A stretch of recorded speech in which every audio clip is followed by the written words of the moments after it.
Hi, welcome back guys. This is your sensei, back with another fanfiction. This is the first part of What If Naruto Had the Power of Gamer. Now before starting, please give this video a like and subscribe to the channel if you want more videos like this. Now let's get into the fanfic.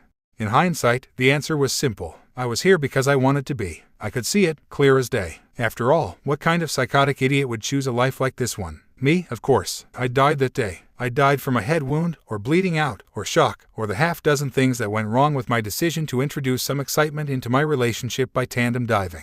Here's a little bit of advice for you, my descendant reading this. Never go on dangerous trips with women you've cheated on. I mean, in my defense, she did say she'd forgiven me. But considering she was as good a liar as I was, I should have seen the red flags a mile away. That's enough of that, for now. Yes, I died, but that's not where the story ended. Dare I say, it was where everything started. Like all my life before death was some sort of prologue. Some first chapter of an infinitely long book still in the process of being written. The real story starts with the answer to the age-old paradox. Is there life after death? For me, yes. For you, I have no fucking idea. Fuck you. When I died, I met someone, or something at the end of the universe, at least that's what it called it. It had worn my face as easily as I had and told me it had an opportunity to offer me. Rebirth, it had called it. Not even like the Hindus, but real rebirth with memories and shit in an anime world it had already chosen. I'd been tempted to say no out of hand, but once it had mentioned that I'd be ending up in the world of Naruto with the power to make my life not but a game, I'd been jumping at the idea. When it gave me the power to choose my body, it had become even more attractive. That's how I ended up here. I chose to be born in this body, universally hated by all, not even regarded as human by my father and siblings. Even now, knowing what I did, I'd take it all again.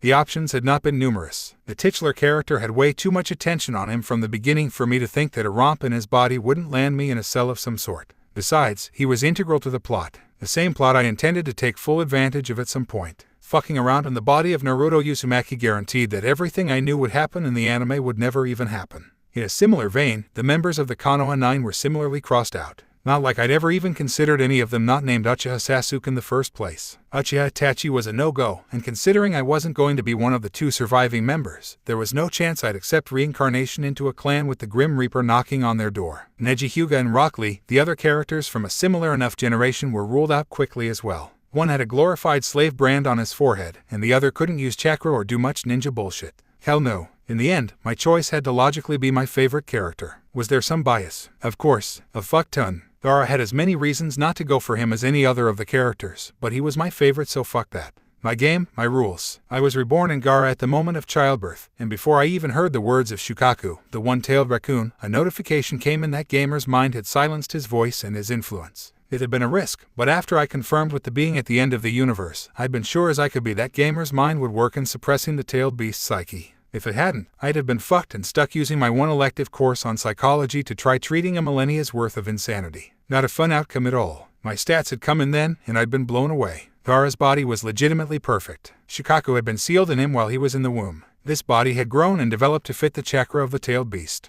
If there was ever a body perfectly made to host a tailed beast, this would be it. I was born with level 50 sand control, and since I guessed that skills maxed out at level 100, I was already halfway there. The scary part was that even with only level 50 control, the sand did whatever I wanted it to. I'd tried grinding it throughout infanthood, but I'd literally gained only a single level from all that practice. White chakra, practically infinite and continuously growing. Not growing by much, mind you. My working theory was that the combination of Gamer's mind and Gamer's body had done something to fuse Shukaku and I his chakra, at least. His mind and will had been purged with extreme prejudice, but that good chakra was all mine. It let me control the sand like it was one of my limbs. I regenerated practically instantly, and I was already beginning to suspect that higher levels of sand control would allow me turn my body into fucking sand. Well, not suspect. I had it confirmed. When I tried turning my hand into sand, a little pop-up appeared telling me I needed level 75 sand control for that. The gamer was broken with those two abilities alone, and when you added the ability to view everything in a series of stats, know exactly what needed improving, and could see your skills improving in a real-time progress bar, I was God.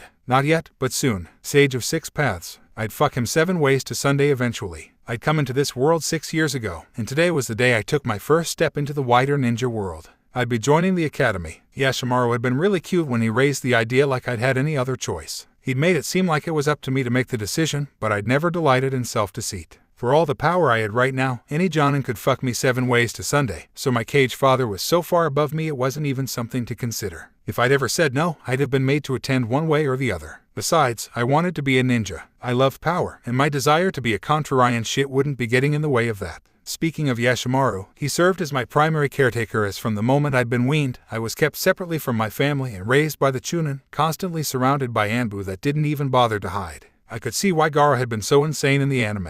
I couldn't care less. I loved the solitude. Whenever I got bored, it just took a quick walk into the personal library they built me once I conveyed my desire to read. There was always something to read there. It was almost like they feared me getting bored. I could see why though. Last time I was bored, I considered killing Yashimaru to make sure canon stayed the same and ended up accidentally leveling enough killing intent at him to make the young man almost attack me in self-defense. Another thing I'd inherited from Shukaku. Massive fucking killing intent. Nowhere near as powerful as his, of course. His psychotic impulses that added a certain je ne sais quoi to regular killing intent were gone, so I had to make do with the vanilla shit. We walked to the academy and looked, to all the world, like a regular family. Just an older brother walking his sibling to school. Except, all the world knew exactly what I was and would never draw such a conclusion. It was my first time outside the compound I'd grown up in, and the looks I received were properly amusing. I wondered how they recognized me so easily, but it was a fleeting thought, and quickly abandoned in favor of examining the quest I'd received this morning.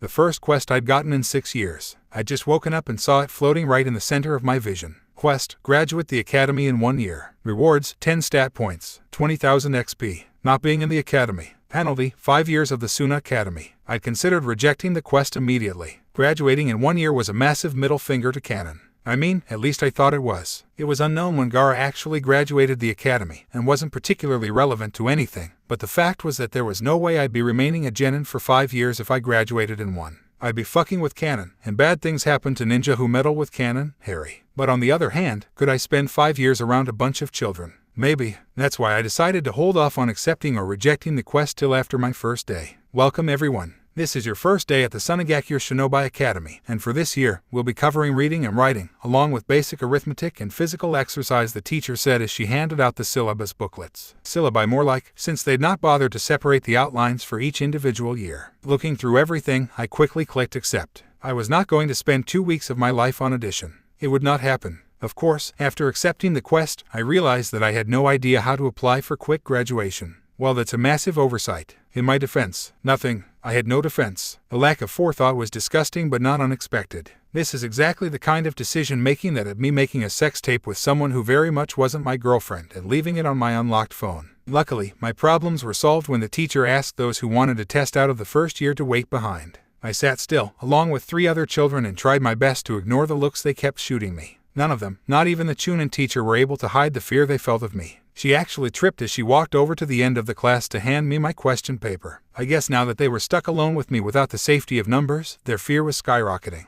It was almost sad. I looked through the questions and scoffed. It was all too easy. Much too easy. I mean, that was to be expected, considering I'd made it all the way to uni in my first life. I finished in less than 5 minutes. Any other child would have been met with a patronizing look and an offer to explain the questions if they'd gone to submit so early. For me, it was a look of fear and silence. That suited me just fine though. I walked out to Yashimaru and asked the Chunin, who looked like he'd been waiting there throughout the school day, a simple question. Can you teach me, like taijutsu and all that stuff? School is boring. Of course, Gaara. Of course, he replied, ceding to my wishes instantly, and I received a notification that I'd completed the quest. What the actual fuck? The Kazekage will see you now, the secretary said, as Yashimaru and I approached the desk. He'd woken me up today to tell me I had a meeting with the Kazekage for the afternoon. I guess they'd probably explain why that quest had shown up as completed. I mean, it probably meant that I'd graduated from the academy already, but that was a bit ridiculous considering I hadn't done any practical tests or anything of the sort. You don't just graduate from the ninja academy like that. At least, that's what the books had said. Gaara, the Kazekage, my father, said in simple greeting as I walked in. I was no stranger to the man. He came visiting every year, and when I'd first shown off my control over the sand, he'd come into the house the next day and asked me to show him all that I could do, which had been a lot. After that, he'd left, and not mentioned it again or even come to see me. Considering that it had been 7 months ago, this was a bit too early for a visit, and calling me to his office was a bit too unusual. Kazekage-sama, I acknowledged without dropping to my knees as Yashimaru did beside me. The disrespect might have pissed off someone else, but the man across from me just cracked a smile. A thin one, but still a smile. I knew it. He liked me. He had to. You've done well, Gaara. Do you know why you're here? He asked, complimenting me and then asking a question in the same breath. I resisted the frown that threatened to break out across my face. Just like everyone else, he treated me like a wild animal. Instead of saying what was on my mind, I just tilted my head to the left, watching him. The test you took yesterday, you passed it. Perhaps with the best marks the Academy has ever recorded, he said, leaning back from the upright position he'd maintained since I walked in.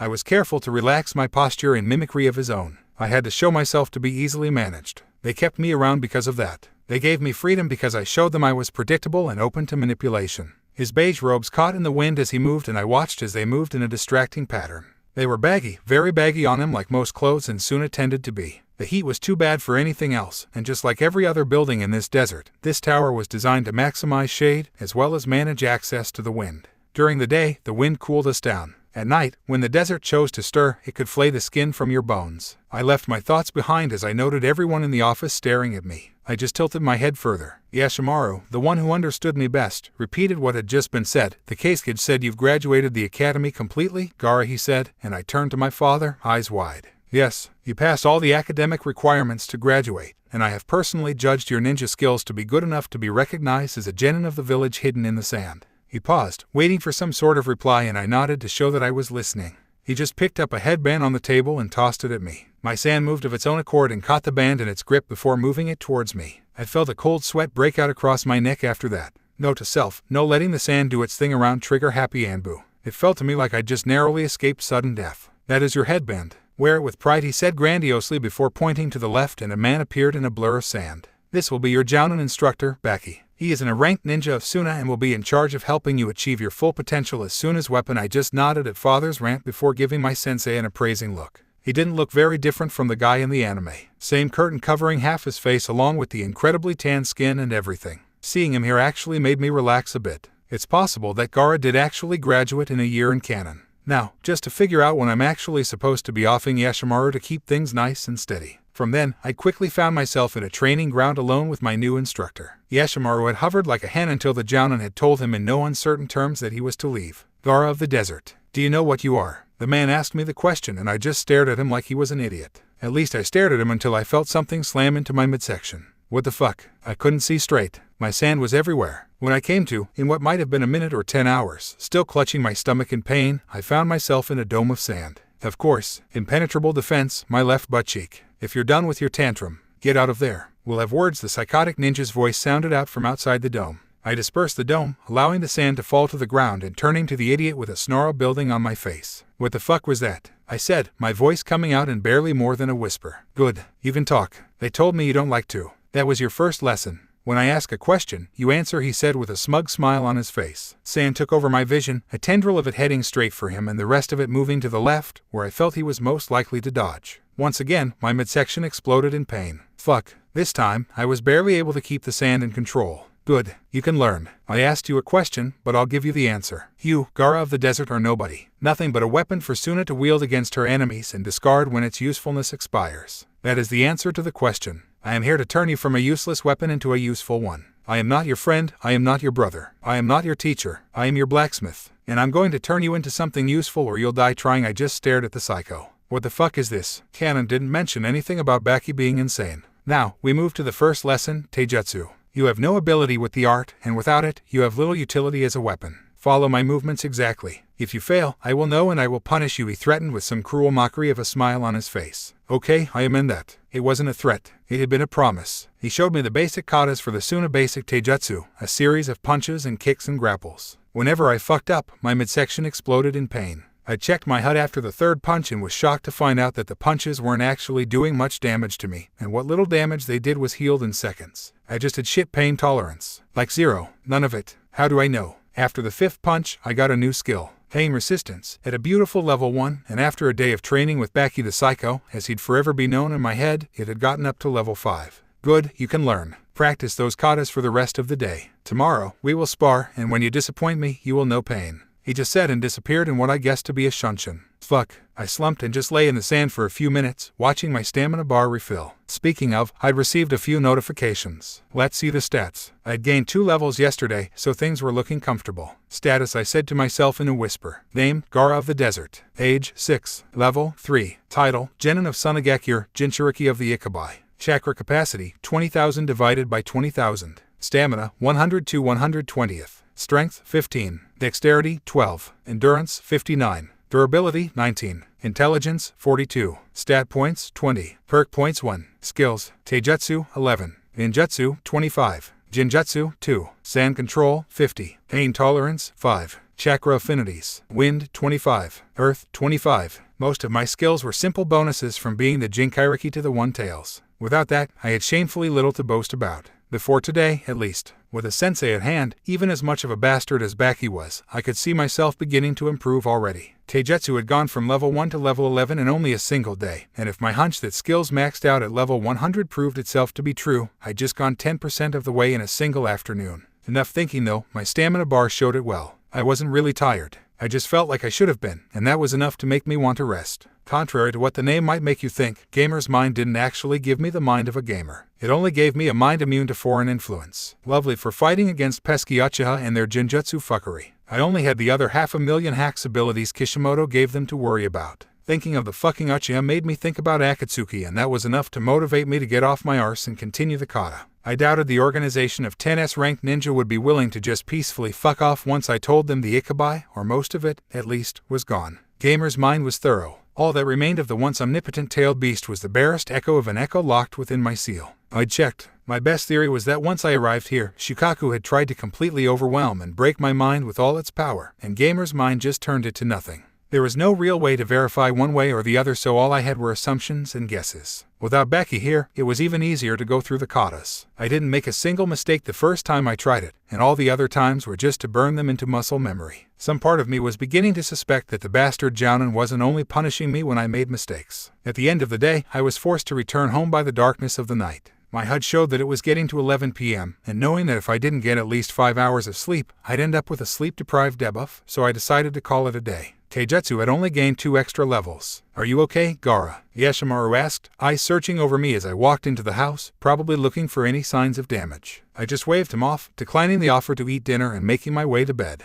I didn't really get hungry, so I could just have a large breakfast tomorrow to get the nutrients I needed to keep growing. Gamer's body made things easier, but not automatic. Of course, my statement about breakfast turned out to be tempting Murphy. I woke up by exactly 5 a.m. and found myself staring straight into my sensei's visible eye. The man's grim face was not a beautiful sight first thing in the morning, and I clamped down on the urge to drown the man in sand for the incursion. All my attempts, and they had been many, yesterday had done naught but land me in more pain. "Good, you're learning," the bastard said like he could read my mind. "Follow me." I didn't even bother asking for permission to take a shower or change clothes. I could read people well. It was the one talent I'd been born with, and all the vibes I got from Baki told me he'd use even the slightest challenge to his authority as an excuse to punish me. He just smiled, a long, cruel thing, as I arrived at the training ground a few minutes after he'd woken me up. I jogged the entire way and was already working up a bit of a sweat. The Suna sun was beginning to rise, and in a few hours, it would be suicide for anyone to remain outside for any long period. The books I'd read and the little I'd witnessed from Suna Genin showed that most teams did their training a few hours into the evening, when the weather was most favorable. In comparison, yesterday's training session had started in the middle of the afternoon. "Show me what you learned yesterday," was all he said as he settled into a stance. I mirrored him and moved in with a 1-2 punch kick combo that he knocked to the side with contempt. I didn't allow it to bother me. He was a jounin.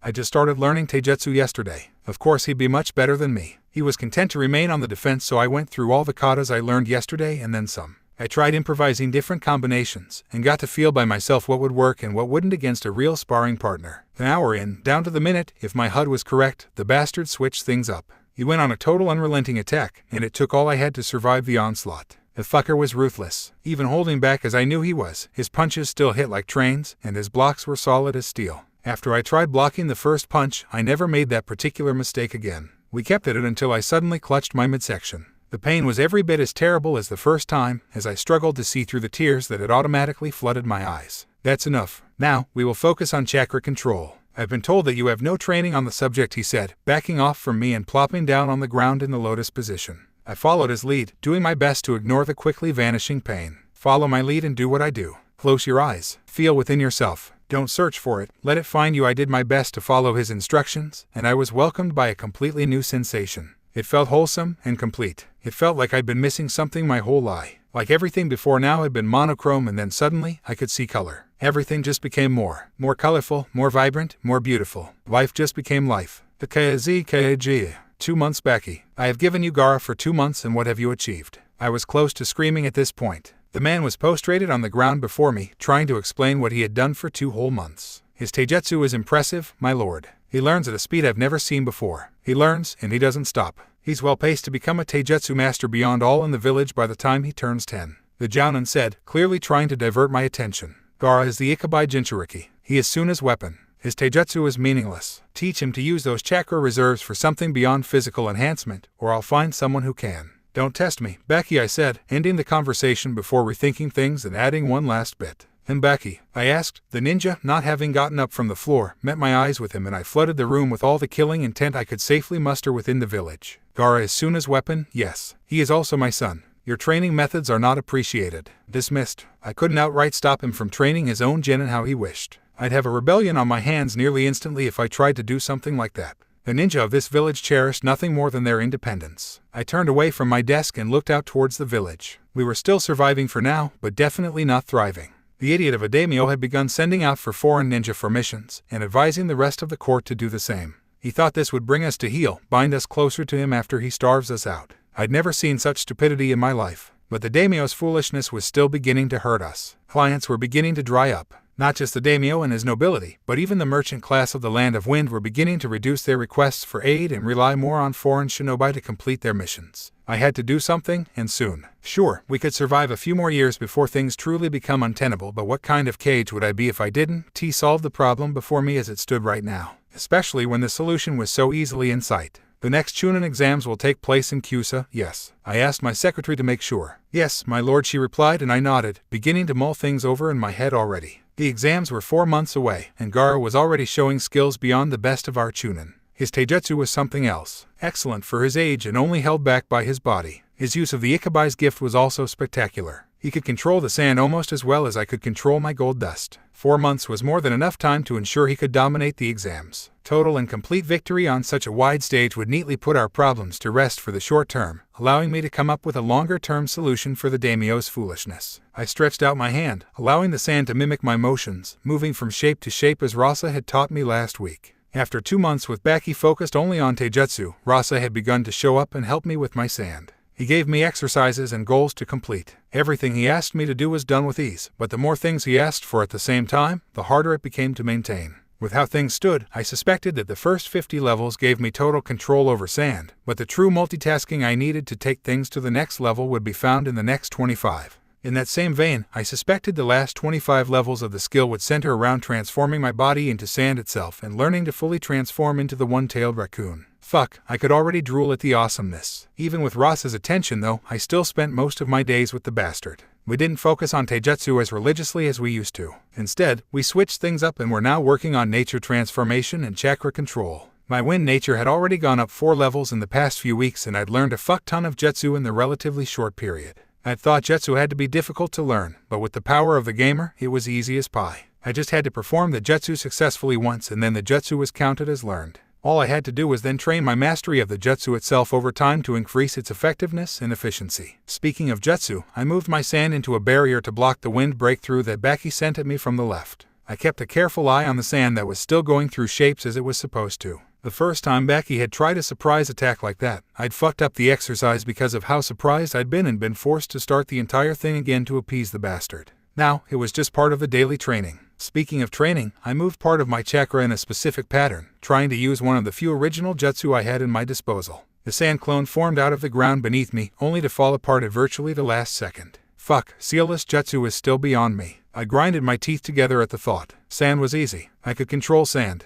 It was second fucking nature. But for some reason, when I tried to add the chakra components that allowed me to make a sand clone, it fell apart when I didn't use the seals I'd set aside for it. I couldn't for the life of me figure out why. Perhaps I should be experimenting with an easier jutsu like the regular bunshin or kawarami, but they weren't as useful to me right now as the sand clone jutsu, and so there wasn't as much use in learning them without seals. Perhaps the only disadvantage I'd seen in being the gamer was that skills so rarely translated from one area to another. Learning to use one jutsu without the seals was not going to help with using others. It was a question of each jutsu's individual level and sand clone just wasn't there yet. I looked at the jutsu's page with a scowl on my face. Suna Bunshin no Jutsu, level 43 user creates a clone made of sand that shares the user's consciousness. Cost half of user's CC. That bit about sharing consciousness was no joke at all. I couldn't just spam Suna Bunshin the way Naruto could spam Kage Bunshin. Every clone was me, and I was every clone. Quite literally. It was like directing 2 bodies with the same brain. I don't know how to accurately describe it without sounding a bit barmy. The cost was also something else. Every clone I created cost a half of my total available chakra capacity. even when I created one and then created another. I couldn't even try gaming the system by creating more than one at a time, it just didn't work. Even with all those downsides, I still felt like the jutsu I created was better than the one I was trying to reverse engineer. Baki swept right at me from the right, and I dodged away from him, picking up a kunai I'd begun to store on my person when he started whipping out the bladed weapons in our fights. Funny enough, kunai use in hand-to-hand combat still fell under taijutsu, so I hadn't gained a kenjutsu or even bukajutsu skill when I'd picked it up.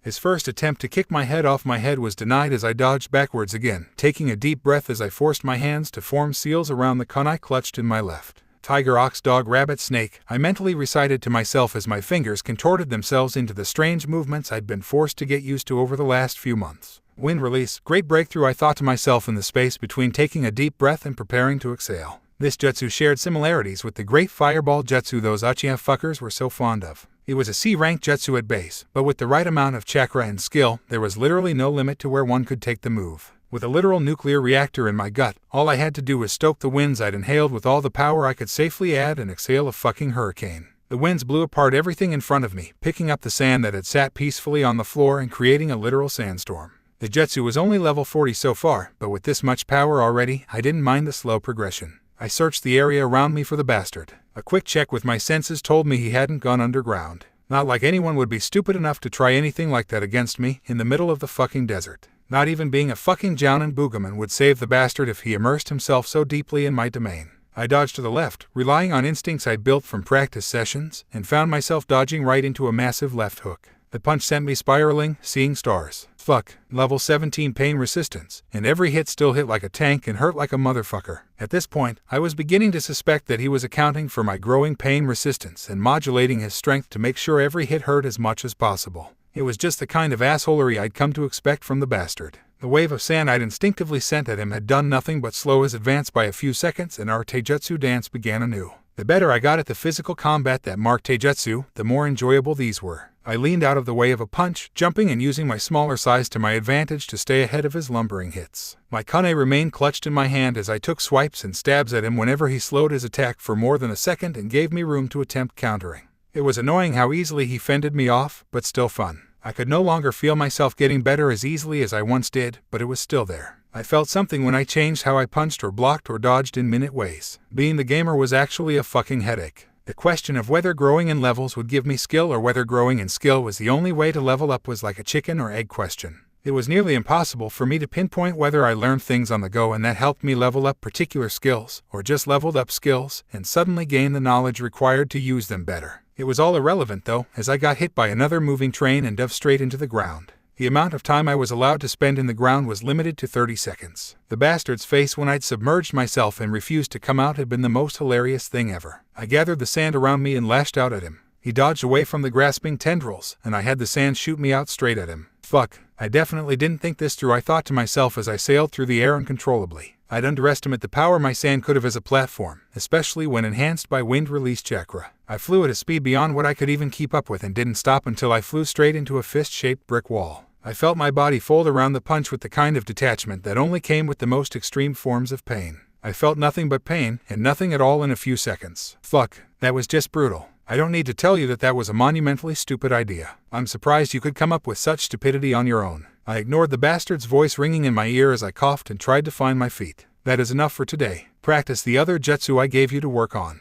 We will be going on our first mission tomorrow. I couldn't even gather the energy to be surprised by the declaration as I remained slumped on the floor, grounded by the debilitating attack. It felt like he'd actually broken a few of my ribs this time. My HP was slowly regenerating, so it was only a matter of time till I felt fit as rain, but this pain was still a bitch and a half to deal with. I stood at the training ground we always met in, waiting with frantic energy for the bastard. My first mission. It had to be something good. I knew it couldn't be a D rank. I remember Baki's reaction when I'd brought up the idea. Baki, when will we be going on missions? All the other genin have gone on a few. I asked while doing my 70th push-up of the day, resting on a platform of sand. Stupid monster. All the other genin are going on D-rank missions, he'd replied without even looking at me. So when will I be getting one of those? I asked, ignoring what was practically a term of endearment at this point. Never. You are Suna's weapon. Do you think the village will waste its resources by having you clean gutters and paint houses? You might bear the rank, but you are no genin. Don't get it twisted. When war breaks out, the other genin, as you call them, will be messengers, specially kept away from combat.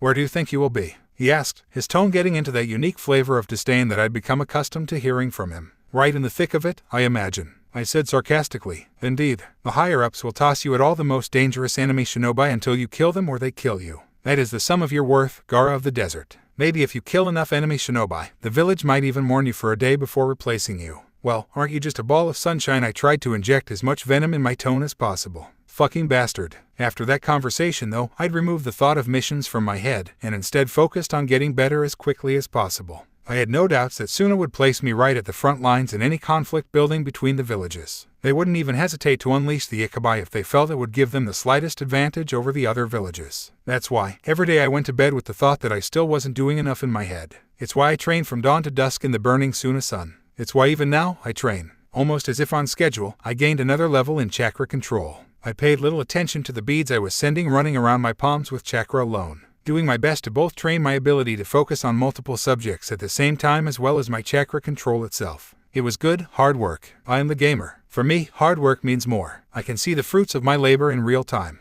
Every day, I feel myself getting better. Perhaps, without this advantage, I'd have given up already. Training to be a ninja was hard. No one ever said it in the anime, but jutsu were not easy things to learn or master. Taijutsu literally required you to beat yourself bloody day after day and keep going back for more. Genjutsu was even worse for me. As it didn't work on me, I had no frame of reference for making one. Baki didn't even bother teaching once he noticed what a drag it would have been. What used as a blunt weapon have for a tool as nuanced as Genjutsu, he'd said when I pressured him to continue the lessons. In case it hasn't sunk in for you yet, Baki is a bastard. With a capital B, the man was petty, vindictive, and most annoyingly, an actually good teacher. A good teacher for me at least. It hadn't taken him any time to figure out what things I excelled in and what methods worked best for helping me get even better at those things. In 4 months under his tutelage, I'd gone from being just on the level of the average chunin to being able to take on jounin. That's what Yashimaru said, at least, and I trusted my caretaker to at least be honest about things like this. Weapon, don't just stand there looking around like an idiot. Move. We have a mission, Bastard said, appearing over my shoulder from nowhere and disappearing in Shunshin a second later. I focused my chakra and followed along with him.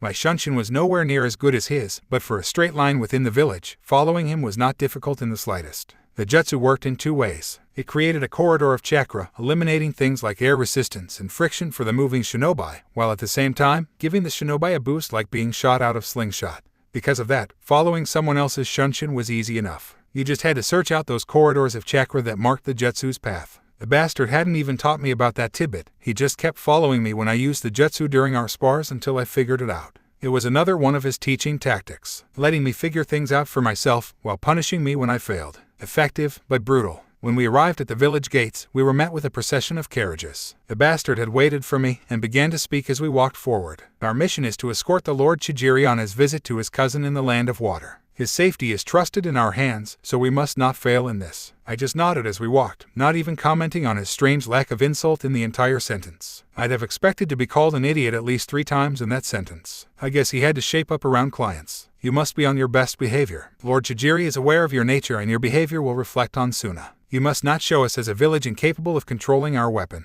There it is, the dehumanization. If I wasn't a whole adult who'd lived a fucked up life once already, his not so subtle attempts to change how I saw myself might even have worked. I suspected that along with training me, the Kazekage had asked him to ensure I continued to view myself as Suna's tool. Joke's on them though. I'd never be giving up my life for Suna of all places. Not just Suna, really. Anything. No one in this world is worth dying for. I'm the only one here who truly matters. They are 0 and I am 1. I could spot the noble from a mile away, flowing robes, surrounded by samurai and staring at everything around him with visible disdain. The black eyes, pug nose and obnoxiously high cheekbones weren't doing him any favors, to be honest. Not the most handsome of me, but not the ugliest I'd ever seen. The bastard took that throne. Why else would he cover half his face in a curtain? When we got to him, Baki slightly inclined his head, and I did the same. Shinobi only bow to their cage. They spoke between themselves about the mission, but I tuned them out as I thought about what it would be like beyond Suna. Beyond the land of wind itself. Mizu no Kuni was a while away, and we'd have to cross through both Kawa no Kuni and Hai no Kuni before taking a boat to get to the island country. Looking at the carriages around me, and trying to calculate the distances described on the maps I'd memorized, my best guess was that it would take us at least a whole month to even get there. Getting back was another matter. We'd be away from Suna for quite a while. This doesn't make any sense. Last I checked, I was supposed to be some sort of last resort weapon for Suna. Why would they be sending me away on such a long mission? Something else has to be going on here. Special thanks to the folks on Pyatrian for making this possible. Now without further ado, let's get into it. You have gained 1 level in meditation.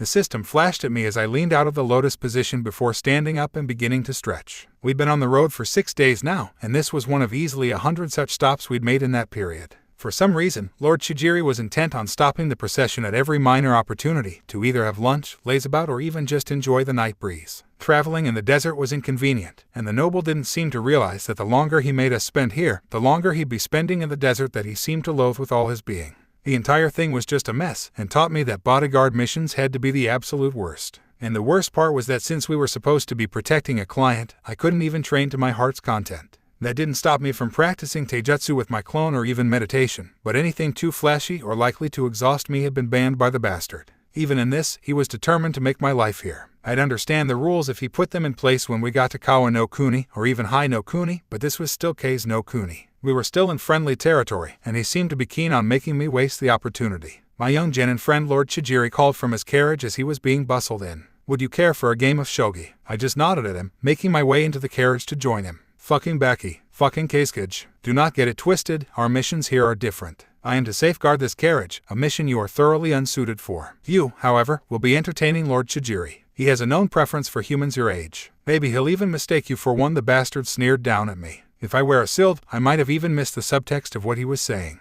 He was sending me to a known fucking pedophile. Is this a honeypot mission? I asked, trepidation building in my body. I wasn't yet ready to abandon Suna's protection. Do not be stupid. Of course it isn't. Any such advantages are to be subtly discouraged. All you need to do is make sure he enjoys himself on the journey and is more likely to seek Suna's services in future. That was a load off my back, but I still couldn't claim complete comfort with this idea. It was almost like Suna just had to find me the mission most likely to turn me into Nuke Nin. While I had no love for the shinobi village, I also wasn't quite ready to strike out on my own. Akatsuki and all the other deadly fuckers out there would be gunning for me the moment word got out. I couldn't see Danzo of all people allowing a Jinchuriki remain rogue without going after them. I also doubted Pain would hesitate to take me out even if he wasn't yet ready to go after the others. Since that day, of course, I'd been doing my best to advance in my skills, so when the day eventually came, I'd be ready to leave. I needed to become an S rank in the next 5 years. It was just what needed to happen. Because Suna was a fucking stupid village. They managed to engineer the assassination of one of their own strongest shinobi. They had a history of making bad decisions, and I would never allow myself become one of those. Left, right, wave it aside, step in, haymaker to solar plexus. I mentally recited to myself as I engaged my clone in a bout of furious taijutsu.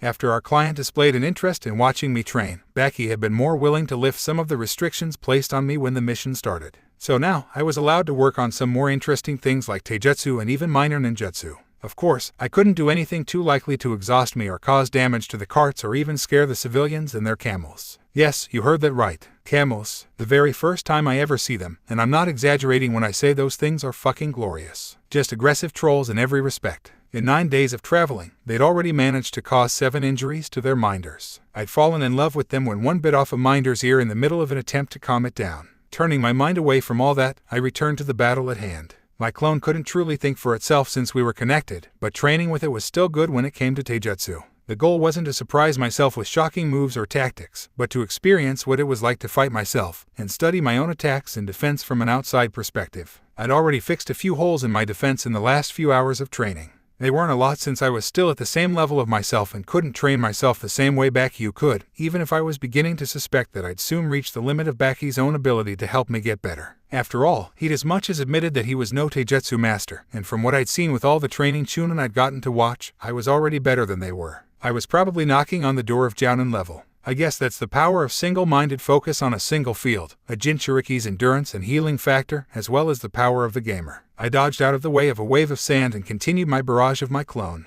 Now, it was a 2-on-1 thing, with one of my clones being relegated to long-distance support. I needed more expertise with using my sand against actual targets. I was much better at Gaara had been in the first part of the anime when it came to taijutsu, but my sand control lagged behind. Okay, that's a bit misleading. Not the sand control itself, but my ability to use the sand in battle. I had exactly 0 experience in that field since Baki barred it when he trained with me, and even when he allowed it, he was much too fast for me to have even the slightest chance. Speaking of speed, I did my best to barrel roll in the air to weave through the shuriken made of sand sent at me before landing and dodging out of the way of a kick sent right in my head. Fuck this, I thought to myself as I slid out of the way of the follow-up kick and began weaving seals. I ended with the bird seal and puckered my lips. Wind release, wind bullets, I said to myself as bullets made entirely of wind shot out of my mouth like a machine gun and went right for both clones. This jutsu would never make sense to me. There were no guns in this world, so where did the word bullet come from? One would think that if one wanted to make a jutsu for penetrating at a distance, they would have focused on making kunai or even arrows, which were the preferred weapons of this world.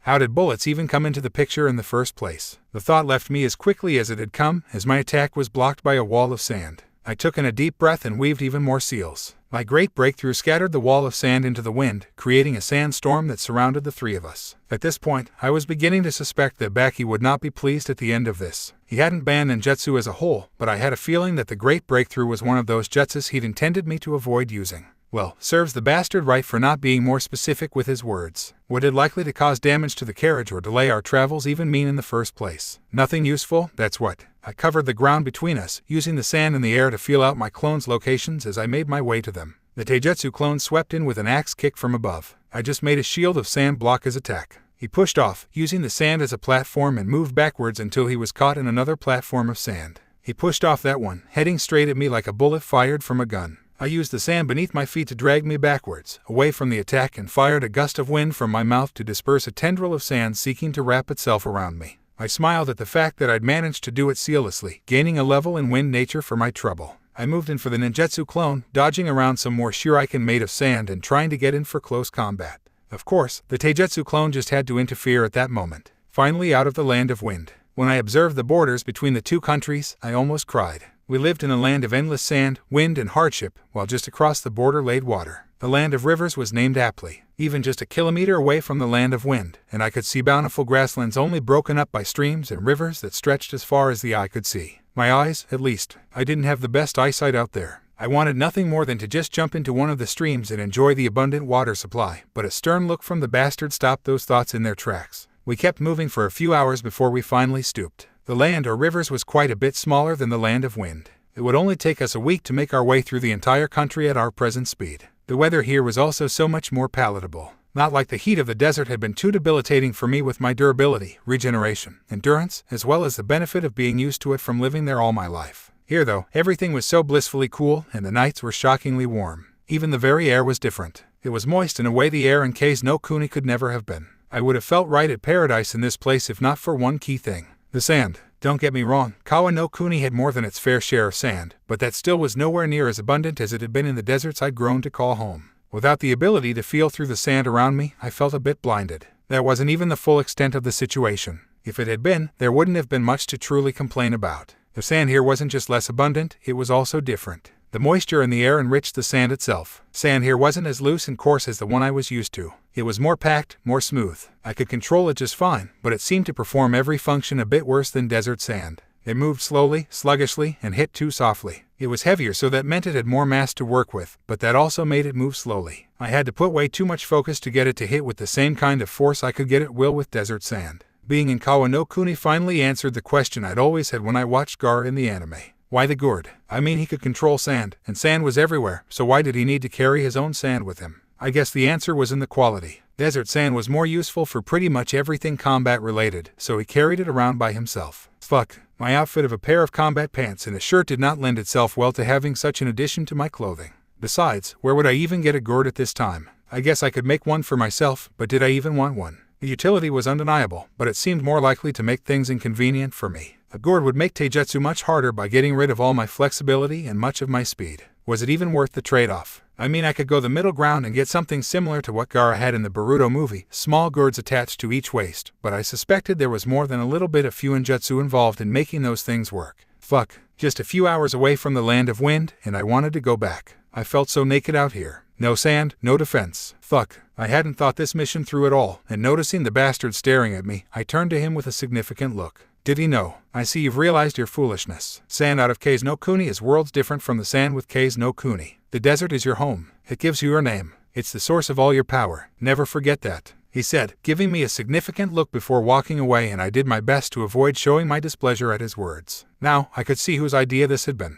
The failed attempt to manipulate me stunk of rasa. Of course, send me on a mission outside the village, leaving me stranded without my source of absolute defense to get me even more dependent on Kase no Kuni, and thus, Sunagakure. I would have even respected their bullshit if it wasn't being directed at me. It was an admirable method of indoctrinating a child into a certain ideology and inspiring a sense of nationalism. It was also very fusing risky. Were they really going to risk me outside the village without my primary form of defense? I tried to think it through from their perspective, and I could already see the logic behind the risk. This mission was only a B rank because of the distance being covered and the fact that Lord Chijiri was actual nobility. In terms of real danger, I found there was little to worry about. Lord Chijiri was going to visit his cousin, and made this trip twice every year, and according to the bastard, there had never been an issue. The only real challenge would be the distance. I could see the rationale. Expose me to danger without actually exposing me to danger to teach me that Suna was safe, and everywhere else was not. Fucking bastards. I turned away from Baki's back and split off 2 clones from myself. Even forming clones from the sand here was a bit different.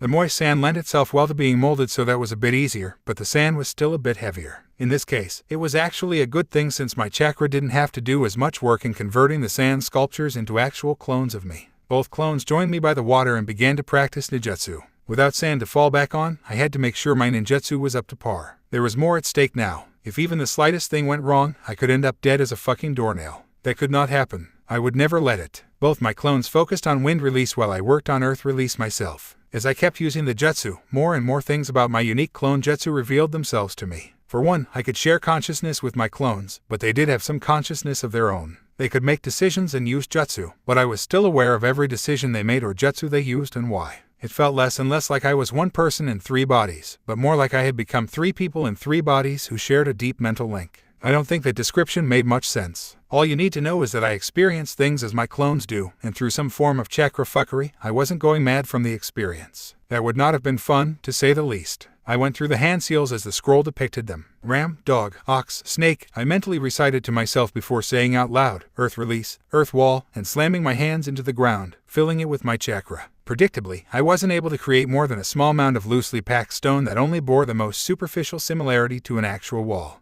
Earth affinity has gained a level. I smiled at the notification as I watched the wall form from my jutsu. The clone across from me moved at my signal and went through hand signs before blowing a nearly invisible series of bullets from his mouth. I smiled as I noted that the wall was undamaged from my side. I jumped over it and admired the marks the wind bullets had made as they ravaged the wall. They'd failed to penetrate, but they'd come quite close. I exchanged a thumbs up with my clone as I finally considered myself passable with the earth wall jutsu. At least now, I had a good defensive option. With one of the jutsus in the scroll successfully learned, I opened it even further to look at the next one. Instead of a defensive jutsu, this one was more supplementary, and not for the first time, I wondered where Rasa had gotten the scroll from. I wasn't naive enough to think Suna Ninja made it, especially when we had so few Earth release users within our walls, and our environment made it close to impossible for anyone to build such an affinity to this level. The scroll went into a lot of detail on the jutsu themselves, clearly written by a master. Now, the only thing I wondered was if it was written by someone from Iwa or Konoha. Those were the obvious suspects and also the 2 villages Suna had most contact with. We had an old rivalry with Iwa and an alliance with Konoha, so the scroll was probably stolen from one of those villages. I leaned more towards Iwa since no one in their right mind would risk an alliance with the greatest of the 5 to get their hands on some B in a rank techniques. Yes, you heard me right. Greatest of the fucking 5. No matter how much the books might have tried to make me believe otherwise, knowledge of canon made it easy for me to detect the exaggerations in their portrayal of Suna's role in events. After all, one of the history books even went as far as saying the 3rd Kazekage was so feared by Suna's enemies that they formed a coalition to assassinate him to challenge Suna's dominance. Considering I knew Sasori was responsible for that particular death, and that there were lots of ninja in other villages who could have taken out the 3rd Kazekage with little trouble, I didn't place much stock in anything the history books claimed as fact. Konoha won the 3rd Great Ninja War, and even if they'd suffered from the Kyuubi attack and the Uchiha massacre, I was loath to rule them out of the running for the position. Kumo was a strong contender, but I knew too much about the strength of Konoha's monsters to give them the throne. After all, Tsunade was immortal, and Jiraiya had been able to give Pain a good fight with his Sage mode. Those 2, along with the god of Shinobi, were enough to tip the scales in Konoha's favor. For now, at least, I'd soon be stronger than them all. Okay, maybe not so soon, but eventually. The bastard whistled for me to join the caravans, and I packed up as we made our way back to the road. Lord Chijiri was clearly enjoying this weather as he called for way more stops here than he had in K's no Kuni. We moved through the land of rivers slower than we should have, but our multiple stops were useful for my training, so I tolerated them. Without as much sand to rely on, my wind and earth ninjutsu were my primary focus, and they saw much improvement. Even my taijutsu had improved by a small bit, so that was good. Everything was going well. Of course, that had to change eventually. After all, the only things truly certain in life are death, taxes, and getting screwed over. Hold on, speaking of taxes, did I have to pay them? Did ninja pay taxes? I mean, there had to be some sort of taxation system to keep the economy running, but were ninjas exempt? We were kind of the major source of business in Suna, so I didn't think so. But I also found it difficult to believe that taxes would have followed me across universes. That was some serious dedication to messing with my life. Well, they were taxes. Even the Bible mentioned them. The last enemy to be destroyed is tax, or something like that. I was never the best Bible scholar in my past life, and here, ninjas did not have religion. Not massive organized ones, at least. Most people prayed to one of the old gods or the other. Some psychopaths even worshipped the Biju. Yashimaru had been very clear when he warned me to stay away from them. Where was I? Oh, getting screwed over. Well, according to Baki, Lord Shijiri had made this journey 15 times with no trouble. Of course, the 16th time had to be the charm. It started quietly. I was awake, practicing my chakra control in the dead of the night, and that might have been the only reason I survived the first attack. Senses trained for months fighting against a jounin much stronger than me allowed me to move out of the way of the initial surprise attack. I rolled backwards, moving out of my lotus position into a crouch, and ran through hand signs reflexively. I was forced to duck again as a sword moved through the space my head had just occupied, and I finally got a glimpse of my attacker. Black combat clothes with a plain mask were all I noted before I was kicked and sent flying through the air. I felt blood build in my chest as I noted the quest notification that appeared in my vision. Quest: Survive the root Anbu. I couldn't finish reading because I had to get running again. Freaking root. What kind of pure chaos was this? I couldn't even get a look around me as the Anbu guy occupied the entirety of my vision, not letting me weave seals or even take my eyes off him for a second. It was taking all I had to remain alive, and even then, I'd already secured a cut across my arm and a cracked rib. He moved in for another slash, and this time, I blocked with the kunai I hid in my boot. He came in again for another one, and I took a deep breath before infusing the kunai with all the wind chakra I could channel into it. It was rudimentary and terrible, but the blade lit up to my senses, and when we next crossed blades, I cut through the Anbu's blade like it wasn't even there and forced him to retreat to avoid losing his head. With a second's respite, I formed the tiger seal with both hands and forced my chakra into the moist sand around me. I felt my chakra cut in half as I rose out of the ground in my second body. Fuck, would this ever not be trippy? My clone shook his head at me, silently saying no as he moved after the ANBU member. I moved my eyes around the clearing, silently tracking the happenings. The night was still deathly silent for a few more seconds until one of the samurai sounded the alarm. I could see the rest of them begin to wake up and note the deaths around them. The root ANBU had been ruthless. All the sentries were dead, and even some of the samurai guards had been killed in their sleep. The rest of them, awake as they were still being hunted in the chaos of the attack. Baki was nowhere to be found. I ducked down, planted my hands on the ground, and lashed out with a kick as my clone had instructed me to do, and the ANBU behind me blocked with his vambrace. I took some pleasure at the creaking I heard. No other 6-year-old could generate that kind of clone. Came in from the side, wind chakra enhanced kunai slicing through the air as he made for the ANBU's head. The bastard dodged. Wouldn't be much of an ANBU if he couldn't. He also dodged the extra edge created by wind chakra, so I silently cursed in my mind as I ran through hand signs, ending in the tiger seal and whispering under my breath, earth release, earth flow river, and slamming my hands into the ground to channel my chakra into the medium. The ground, where both the ANBU member and my clone dueled in furious taijutsu, was suddenly turned into mud and began to flow downhill, carrying the two of them with it. I smiled and executed the last bit of the combination my clone had whispered into my head, stretching out my hand and accepting control of my clone's body and thoroughly binding the root agent in sand. When I clenched my fist and performed Gaara's signature jutsu, I did it with a form of melancholy. Gamer's mind thoroughly shut off any form of guilt or hesitation I'd have felt at making my first kill, but I could still feel the gravity of the event. It was now, perhaps for the first time, that I could truly accept that I was now a member of this cursed world. I was one of them now, destined, perhaps cursed, to fight and kill and struggle to live. Blade over heart, I whispered to myself as my eyes searched the clearing. There seemed to be only 15 samurai left alive in the clearing, and they were being thoroughly trounced by 3 of the root ANBU. I scowled and dove at one of the ANBU as he was about to cleave a samurai's head from his shoulder. The wind chakra in my kunai practically screamed in the air as I slashed right at the agent's throat. He leaned out of the way of the attack and even dodged the wind enhancement by some luck of the universe as he grabbed my wrist and kicked me back where I came from. Of course, I instantly collapsed into sand and reformed myself because I was nothing but a clone. The original appeared from a different direction, but his attempts to blend in with the night were obvious even to me. His surprise attack failed out of hand, and he joined me on the floor a few seconds later. Unlike me, however, the Anbu kept on him. He rolled out of the way of a stab to the head and managed to block the slash that would have decapitated him with a twist of his kunai. That was one difference I had noticed between this world and the one in the anime.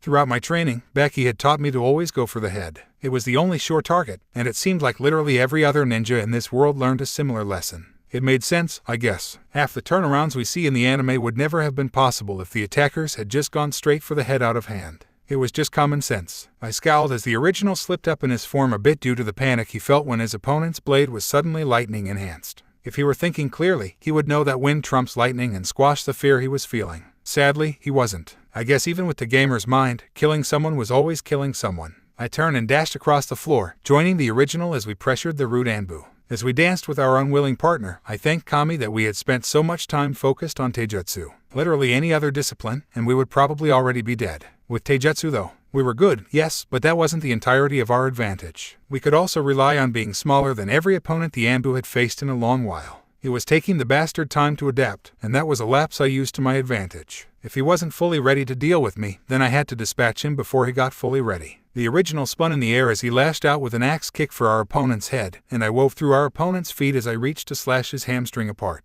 He jumped, while leaning back, to avoid both of our blows. In an impressive display of acrobatics and sheer chakra bullshit, he somehow managed to actually do that while landing on his feet. That still took time though, and we had the initiative as we finished going through our hand signs in unison. Wind release, great breakthrough, I shouted as the original shouted his own jutsu, earth release, earth flow river. Our quasi-combination jutsu took effect at nearly the same time as the ground around our opponent turned to mud while I created a veritable swarm of wind around him. The wind buffeted his clothes, but he dove right into the sea of mud before the jutsu could do any damage. I felt my head turn to sand as a blade cleaved right through what had been my neck. The original got the warning from my own attack and was able to dodge the attack that would have turned us into a very dead Jinchuriki by the skin of his teeth. With the attack avoided, we were barely able to begin a reprisal before another of the Anbu joined the battle. Fuck, I guess things were beginning to take a turn for the worse. I could see the original's chest heaving as he did his level best to keep up in the life and death battle. I could already feel my chakra capacity approach dangerously low levels. Having to reform this body so many times was taxing, to say the least. Each reformation took nearly a fifth of the chakra I'd been granted at formation.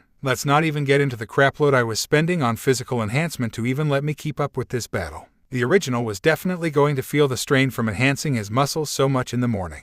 If we lived till then, I searched the clearing and found Baki where I'd last seen him. He was engaging 4 of the fuckers this time and still managing to maintain a protective encirclement around Lord Chijiri's tent. It was impressive but managed to get on my nerves. I knew I was nowhere near his level, but a reminder like this one might have been a bit excessive, especially when it was coming off the heels of certain revelations about my strength. One of the Anbu, the one on the left, spoke to the other in blistering quick sign language, and they both moved in seeming unison. Only my chakra-enhanced brain allowed me to pick up on the fact that the one on the right had moved first and the lefty just matched his pace. Fuck, they were even faster. I scowled at nothing as I swept my hand out, reaching into the sand around me with a practical truckload of chakra and forcing it to do my bidding. The sand blocked their approach for a few seconds, and I had a eureka moment right then and there. I jumped back, begging the original to take my place in the battle. I moved in to take my clone's place as he retreated to parts unknown. Not truly, but you get my point either way. His idea was impressive, and if it worked, it would mean the difference between dying here and cementing myself as a future cage-level shinobi.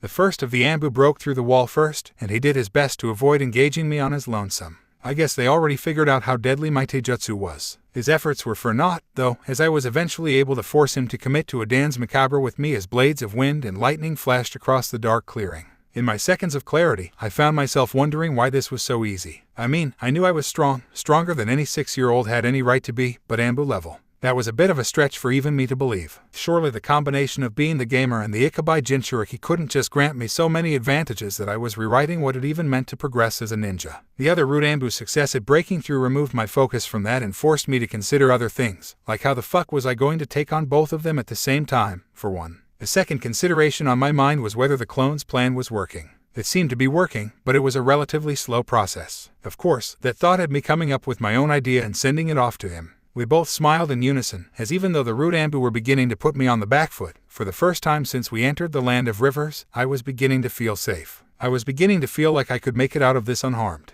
I ducked under a punch, dismissing what felt like the 100th notification to pop up in my line of sight as I blocked a slashing blade with my own. The screaming electricity ground against whistling wind for a few seconds before giving way. Of course, he managed to get his blade out of our lock before I could begin to damage it. Fucking Anbu. We moved in again, and seemed to be right where we started. Special thanks to the folks on Pyatrian for making this possible. Now without further ado, let's get into it. We moved across the grounds, heading towards each other for the umpteenth time. However, this time was different because our ace was ready. I could feel it underground, just at the edge of my senses, a sea that felt practically limitless. Of course, it wasn't limitless, but with how little I had gotten to use in the past week, it was heaven for me. It was a form of safety that I could not overemphasize. We moved at great speeds, and right before our blades were set to meet, I stopped. I stopped right at the end of his swing, and as he prepared to block an attack that would never come, sand rushed out from the ground beneath him and surrounded him as he stood there, shocked. Yellow, almost golden sand burst out, and my heart sang. For the first time in what felt like an eternity, I was home. I was safe. I took control of the sand as my duplicate ceded to my influence, and I wrapped it around the first of the root ambu before he could overcome the surprise at the move. The second one, cold as ever, calmly dodged out of the way of the first few tendrils I sent for him, but after that, he found himself quickly overwhelmed by their speed and number. Sand burial, I whispered to myself as I used Gaara's signature jutsu for the second time in this life, but on 2 targets at the same time. As I dropped the crushed remains of their bodies, I felt myself drawn in by how the sand looked with blood coating parts of it.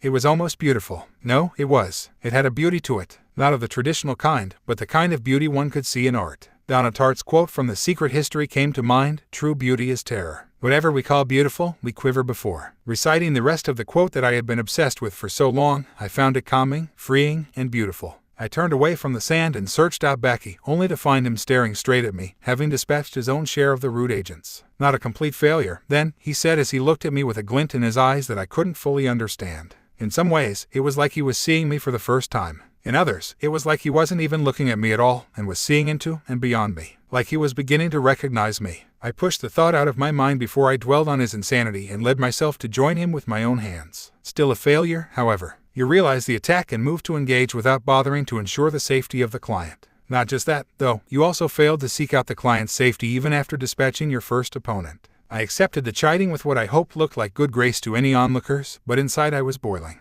3 Ambu Ninja, and he wouldn't even acknowledge my efforts. Any child in my place would have been devastated. Me, I was just fucking pissed off. I could see what he was doing clear as day. He was trying to starve me of approval to ensure I craved it even more than any other drug or addiction. With Gaara, it might have worked. With anyone else, it would definitely have worked. With me, it was a waste of both of our time and a source of displeasure. "Pack up your things. We return to Kei's no Kuni once the sun rises," he said, and I had to do a double take at the news. "The attack has spooked Lord Chijiri, and he no longer seeks to visit his cousin in Mizu no Kuni. We will be taking him back to the capital, where he will return to his place in the daimyo's court." I nodded at the news. My first real mission, and it was a failure. A failure on my very first try definitely wasn't the best start to a career that I hoped to crown with the achievement of becoming Kazekage. In any case, it didn't go according to plan, and it was not my fault. I'd done even more than I should have ever been required to. I'd done my share and then some. I turned away from the bastard and dismissed my clone, returning the sand underground. I'd move it under our feet as we moved to ensure I'd never be so unsafe again, and when we returned to Sunagekure, I'd definitely have to look into sealing as a way to solve the weakness of not being much use outside the desert.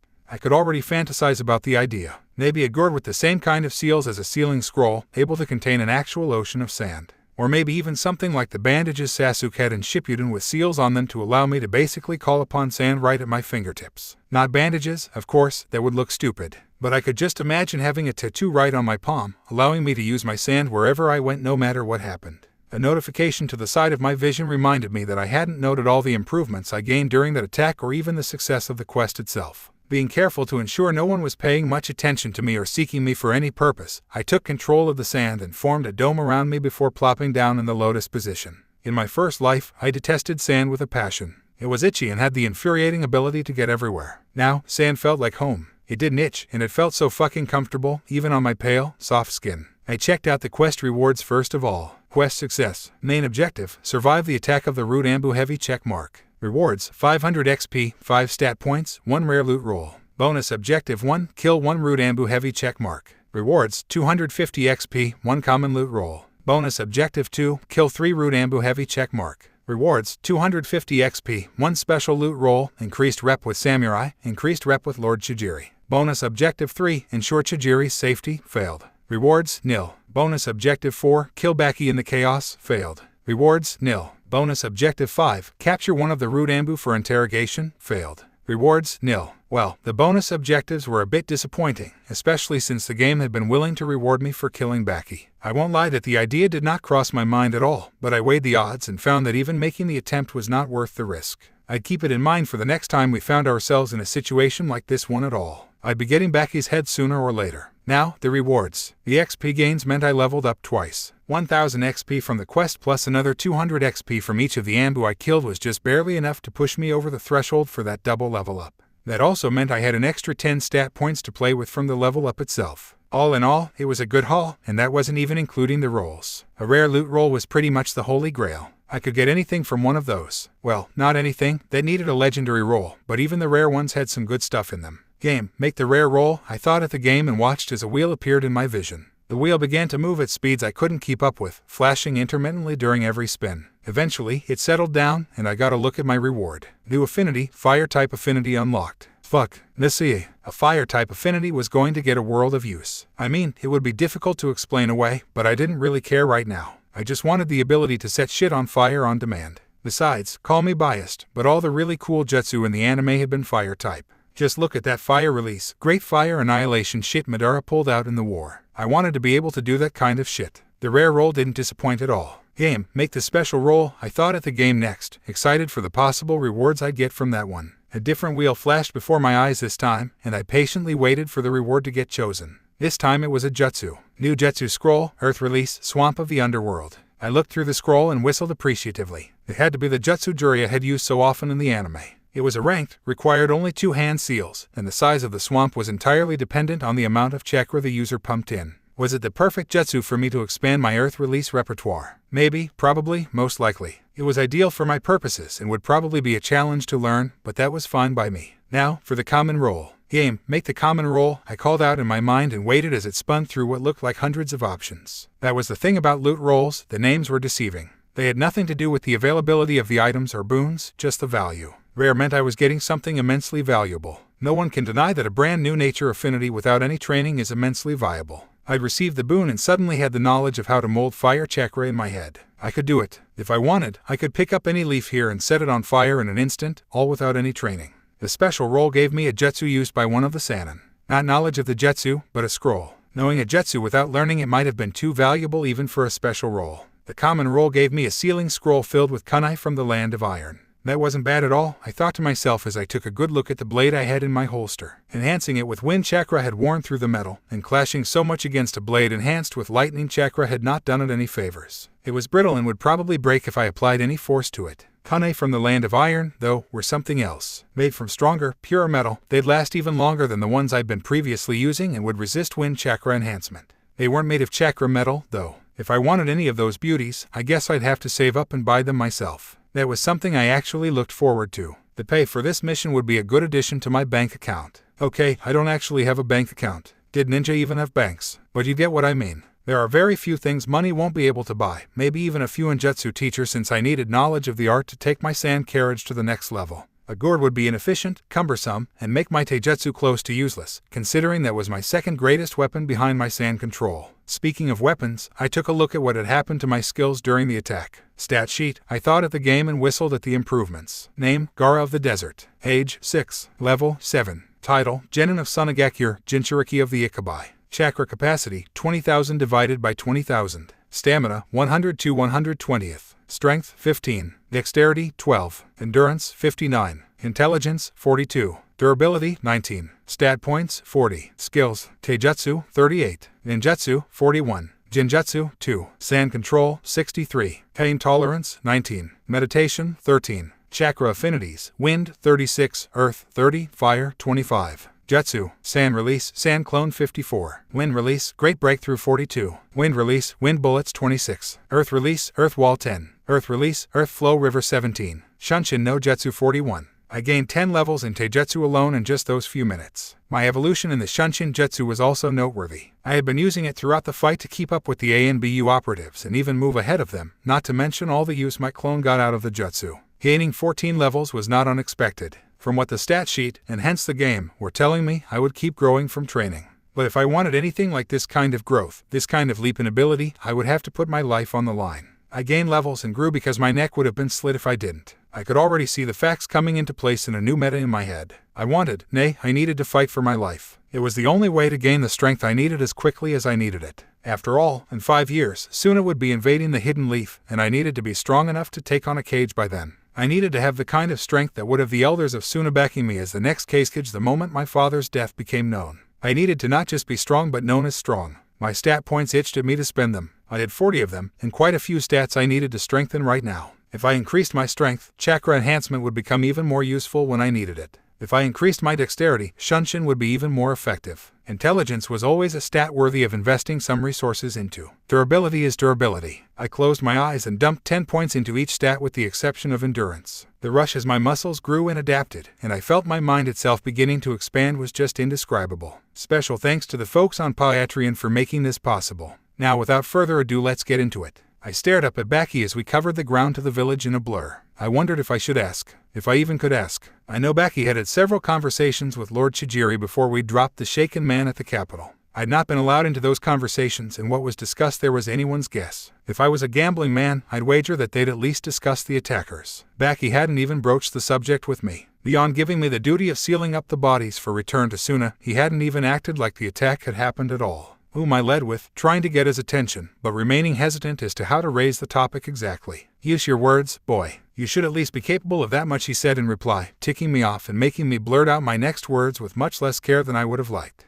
Who were those ninja, and what did they want? I asked bluntly, perhaps too bluntly, because the bastard just turned to me with a raised eyebrow. The face curtain covering half his face swayed a bit in the wind, letting me make out the scarred visage that lay beneath. I didn't flinch. I'd seen his scars before, and the first time I'd caught a glimpse of them in sparring and frozen up for a second or two, I'd had my head wrung like a bed, and the rest of my body pushed to the limit of their regeneration. He broke no bones, but he was in love with the idea of hairline fractures, and small bits of damage that would not be visible, but would hurt like hell in all likeliness. It was actually impressive to me how no one in Suna had offed the bastard yet. Surely his psychopathy had to extend far beyond me. None of your business, weapon. You did your job, albeit haphazardly. That is all you should concern yourself with, he said, and that was all for the matter. The fourth Kazekage. You maintain your suspicion that the Ambu were from Konoha? I asked Baki, trying to get his read on the matter. Yes, as I said in my letter, they used a wide selection of techniques, from lightning chakra conduction to mud clones to even water-style jutsu. It's difficult to place them as belonging to just one of the five, but our location and the fact that both Konoha and Mizu would have been able to find out about our trip means they're the most likely suspects. Given that Mizu can't do much of anything right now, it has to be Konoha. But that could also be taken advantage of by another one of the five, seeking to rupture our alliance, he said, not lifting his head from where it remained, looking down on the floor. I just nodded along to his words. Then he saw the rough demeanor and scarred visage and took that for a summation of what he was. Even for ninja, who were supposed to be masters of deception, very few could see the keen intellect that lay behind that curtain he covered his face with. Indeed, my thoughts have moved in similar directions. What would you suggest we do about it? I asked, testing the intellect even further. There's not much we can do, can we? Konoha is never going to admit to it, and apart from the interesting Fuinjutsu on their tongues, there's nothing notable about any of their bodies. Their chakra systems show signs of training consistent with all five great nations, and even a few minor ones. We can't get any actual evidence against Konoha, so I suggest we learn what secrets we can and burn the bodies. There was a reason I wanted him to succeed me as Kage. He thought just as I did. If he was just a bit stronger, just a bit more polished as a shinobi, I'd have named him my successor and been done with it. Now, the village remained in limbo, the succession unclear, and the future shadowy. Those are my thoughts exactly. My next question is about Gaara. How was he? The report said he killed 3 of them. I asked the question I'd been really itching to ask. It had taken all I had in me to not personally seek him out once they had returned to the village, accepting the reports that he was unscathed at face value. It would not be becoming of the village leader to run around checking the well-being of just one shinobi when there were over 1,000 actively in the hospital at any given moment.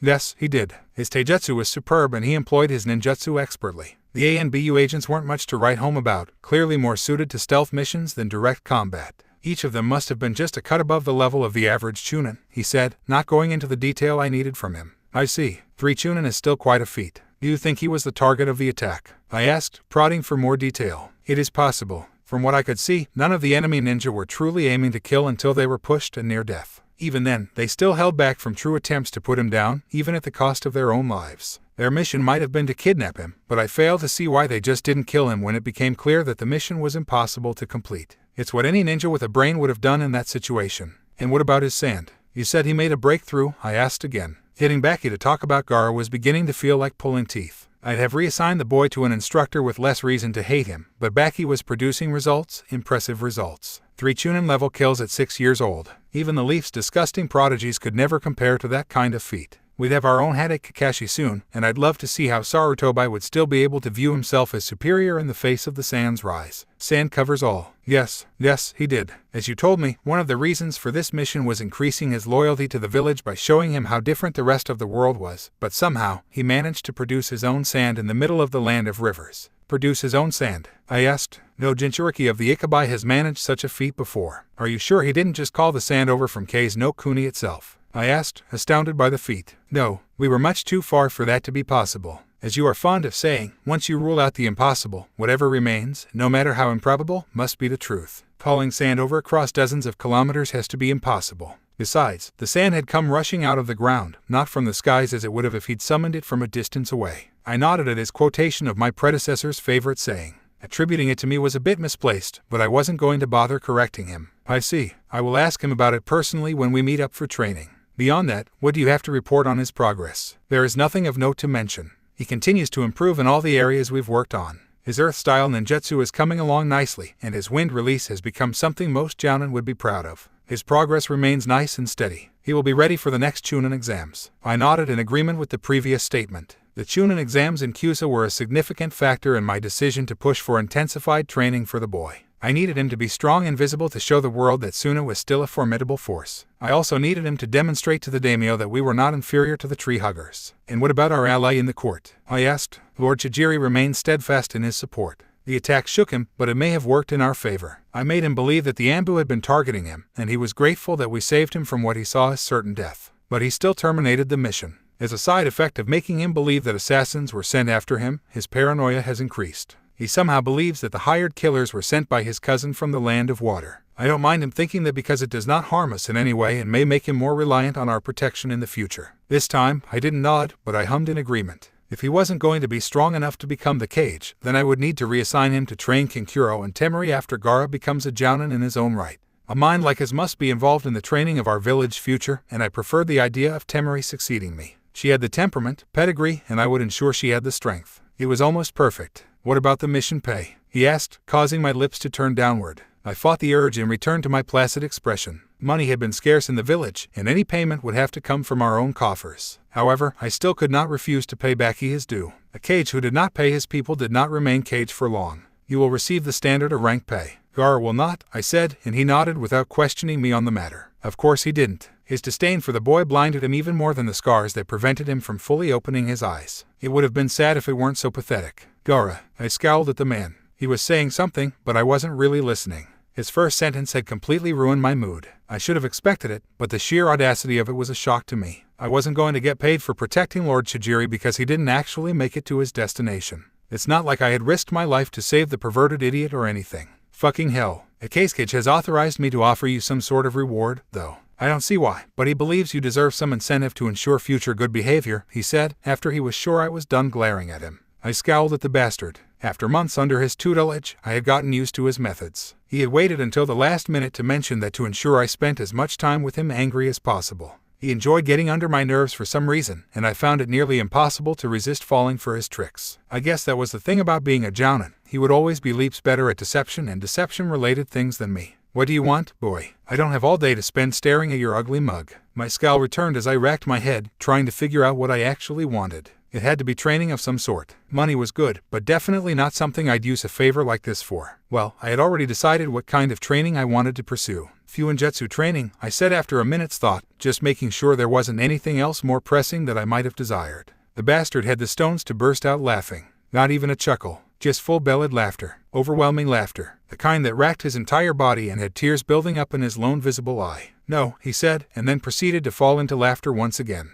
When he finally straightened up, he looked at me and fell into laughter again. My scowl grew and grew until I found myself lashing out with my sand unconsciously. The jounin sobered up and dodged the attack before he swept me off my feet in a movement I could barely keep track of. At least I could see him move now. That's an improvement. From the floor, I could barely make out his next words. You are a Jinchuriki. There is no way we would ever let you get close to learning about Fuinjutsu. Pick something else. His words brought an interesting sobriety to my life. I mean, sure, I never forgot what I was. That would have been impossible with how many reminders there were in the village. But I'd also never really been bothered by it. I had no interest in making friends or even socializing, so being a Jinchuriki had helped rather than hindered. But no, it was actively preventing me from learning the things I needed to grow. Pick something else before the offer expires. His words drew me back to reality, and I just blurted out my next words without even thinking. Medical training, I said, shocking both of us. He just nodded and disappeared with a blur, perhaps to set it up. I sat up and began to think about the fallout of my actions. Would asking to learn ninjutsu make them think of me as more of a threat? Were they going to tighten my leash? And medical ninjutsu, where did that even come from? I mean, now that I thought about it, it seemed to be a good idea, but I hadn't felt in control of myself when I said it. I mean, if I couldn't learn ninjutsu and I had to pick something I would not normally be able to learn in my regular training, it might as well be medical training. I had the chakra for it, and I could already imagine how badass I would be if I could just heal myself no matter what happened and keep on fighting. A strength of 100 seal wouldn't hurt either. I mean, I couldn't learn ninjutsu, but I already had a seal practically designed for storing chakra and feeding it back into my body as needed. That couldn't be too hard, could it? I walked into the hospital with a bounce in my step. Not through the main entrance, of course. That would have caused a riot. I walked in through a side entrance and followed the instructions Becky had given me as I searched the place for the med-nin that had been requested to take me under her wing. Considering I was who I was sure that the request had been nothing less than a direct order with very direct consequences for disobedience. No one in Suna would willingly spend time with me for such long periods without some serious incentive. I waited patiently in front of the office door after I knocked. There was no name on the door, just a title. Visiting specialist, it read. When I was finally asked to come in, I opened the door and was met with the face of the oldest woman I'd ever seen. Her skin was pale, paler than mine by quite a margin. It was Orochimaru levels of pale, and not just pale, it was wrinkled, almost like she didn't have a straight stretch of skin on her entire body. Her black hair was tied in a bun, and she was dressed like every other person in Suna, wearing a dark loose-fitting outfit with a poncho above it. Are you just going to stare, boy? Or will you sit? She asked in her croaky voice, and I felt my face blush of its own accord. She was right. I'd been staring, and not politely either, considering I was just managing to close my mouth for the first time since I entered the office. I am sorry, I said with a bow as I took a seat opposite hers. Doing my best to ignore her eyes that seemed like they were staring their way through my soul, I focused on the office instead. It was white, very white, the kind of white you'd see in all those interior design Instagram pages. Beautiful to look at, but not all livable. It was also sparse. Apart from the desk separating us and the chairs we sat on, the only other piece of furniture in the office was a small examination bed. I've been asked, not asked, ordered really, to give you a chance to become my apprentice, she said, beginning the conversation after either finding or failing to find what she was looking for on my face. A chance? I asked the question she clearly wanted me to. People like her were simple to figure out. Yes, a chance. I will test you now, and that will determine your suitability to become my apprentice, she said, fishing out a scroll from somewhere I couldn't quite see. I looked at her in shock as I opened it and saw it was filled with examination questions. Medical examination questions, to be precise. I have no medical training, sensei, I said, unsure as to whether the woman had gone senile or was just misinformed as to my capabilities. I do not care. Answer the questions or fail the test was all she said, and I scowled as I turned to the scroll again. Like I said, people like her were easy to figure out. Complaining about the test or being obstinate was only going to tick her off and make her fail me out of hand. I just had to make a few guesses here and there and try to use the knowledge of high school biology I had from my previous life to pass the exam. I read through the first question and almost put my head in my hands. Fuck. I moved from that one without even scrawling down an answer. I finished the test in 2 hours, according to the hourglass on the table. She produced one from somewhere I couldn't see when I started the test and chose to use it to time me. When I turned it in, she just smiled at me and then took out her own quill and began to grade it right in front of me. I guess no delayed punishment here. Everyone said the waiting was half the pain, so maybe just being told I failed here would be much better for me in the long run. When she finally looked up from the scroll, I expected her to be scowling or even disappointed, but she was neither. She was actually smiling. Your grasp of anatomy is basic, but serviceable. Everything else is complete trash. Very good, she said. Good. I repeated after her, sure the woman was cracked in the head. Yes, good. It means you have nothing in your head I'll need to take out. Your cup, as they say, is empty, so I just have to fill it up with the right knowledge. I just stared at her, still unsure what to make of her assessment. I mean, it was a good thing she was going to train me, but I still couldn't completely figure out her motives. If the test hadn't been about my knowledge, then what was she trying to test? I couldn't buy the bullshit about empty cups. She wouldn't have needed a test for that. I'm only 6. There was literally nothing I had in my head that she couldn't get out of it. Now, I will introduce myself. Be honored, boy, for you sit in the presence of Chiyo of the Hidden Sand, famed Konoha, leader of Sunagakure's legendary puppet brigade, and medic nin, she said. I fought the urge to gape at her. That must have been what had been niggling at me since I entered the office. This was Sasori's grandmother, a legendary shinobi in her own right. She actually brought Gaara back to life in the anime and fought against Sasori even after being weakened by age. She was a relic of a bygone era, yes, but she was living history. I couldn't actually believe that a woman like this would be teaching me. I am honored to meet you, Chiyo-sama, I said, recalling the manners Yashimaru had instilled in me. I stood up and bowed to the woman. A boy with manners, Ross's boy at that. The world must be coming to an end, the woman said sardonically, silently gesturing for me to return to my seat. I obliged her, feeling embarrassed for the second time today. I knew she was savage in the anime, but this was something else. Let's discuss your training, boy, before you make even more of a fool of yourself, she said. I nodded, not trusting myself to reply. Why were all my sensei such bastards? There was the head bastard himself, and now this old lady who would kill me with embarrassment if the head bastard didn't manage to off me with his training. You requested to learn medical ninjutsu, and that is what we will focus on. I will require your presence here every other day. Traditionally, medical nin training is not something one embarks on part-time, and it definitely isn't something you see many 6-year-olds try. But I've been assured of your intelligence and determination, so we shall be putting both of these things to the test. She fished out 2 thick books from a place I, once again, could not see. This was getting ridiculous. I chanced to glance at the titles of both books and felt my eyebrows lift of their own accord. Secrets of the Body and Production of Medical Chakra, a guide were the names of the books, and I could already tell what each of them was for. You can read, I am told. You will have to have finished both of these books by the time you return to me the day after tomorrow. Do not skim them, for I will know. Digest the knowledge and return to me with a few drops in your cup. She dismissed me with a wave of her hand. I stretched my chakra through my sand as I moved it around me in a spinning tornado. The goal of today's training? Nothing, just perfecting various movements with the sand. My high level of sand control meant I had no real difficulty doing whatever I wanted with it, but things I'd done before were also much faster and smoother to execute. This probably had something to do with chakra memory. The book on producing medical chakra had mentioned it offhandedly in one of the chapters. Speaking of the books, I turned to my clone, who was sitting cross-legged in the shade of a sand umbrella, reading through the one on anatomy for the second time. I was able to get the first read of the thick book down by essentially making a clone to stay up all night reading it while I went to bed. It was one of the freakiest things I'd ever done. I could actually feel myself both sleeping and awake at the same time. I couldn't even describe it without sounding like a complete and total nutcase. Just take my word for it that it was strange. Still, I had finished each book once, and only had one more read to go before I felt totally confident in my knowledge of the text. My intelligence stat made it so understanding the material was as easy as just reading it. I could also virtually recall 40% of it word for word. The second read was just to cement what I learned and raise that number up to 90%. I had no idea how I knew that would be the most efficient way to study the text. I couldn't even chalk it up to my intelligence stat since intelligence didn't give knowledge. It just made reading and understanding things much easier, and basically improved everything to do with learning, prediction, or comprehension. At my present level, I doubted I'd compare to someone like Shikamaru, but I gave myself good odds against any of the chunin in the village. The sand stopped moving as I arrested the momentum of the tornado and forced the sand I was standing on to turn into a raised platform and take me up into the sky. Higher and higher I went until I had to actively circulate chakra in my body to prevent myself from freezing in my light clothes, and the village was little more than a speck. Special thanks to the folks on Patreon for making this possible. Now without further ado, let's get into it. I scowled at the fish in front of me. Even after hours of trying to pump it full with medical chakra, it still remained in the state of suspended animation that Chiyo had placed it in with only a tap from one of her fingers. Good. Finally, something you are truly terrible at. If you had continued at that pace, I would have begun to suspect you of being something not quite human, Chiyo said after 10 minutes of my trying with no results at all. I could understand where she was coming from, though. In 2 weeks of medical training, I blitzed through most of the preliminary text she had me study and had an easy time moving through the chakra control exercises she recommended. The first of those exercises, balancing a floating ball of water between my fingers, had awakened my chakra control skill. It was already at level 50 on account of me being the gamer and all that, which was a boon. It also came with the detriment of being nearly impossible to train. What I'd found in the last few months from my own training, seeing what Baki could do, that fight against the Rude Ambu, and spying on other ninjas in the village was that level 50 was pretty much the bottom of Jounin level, with level 25 forming the bottom of Chunin level.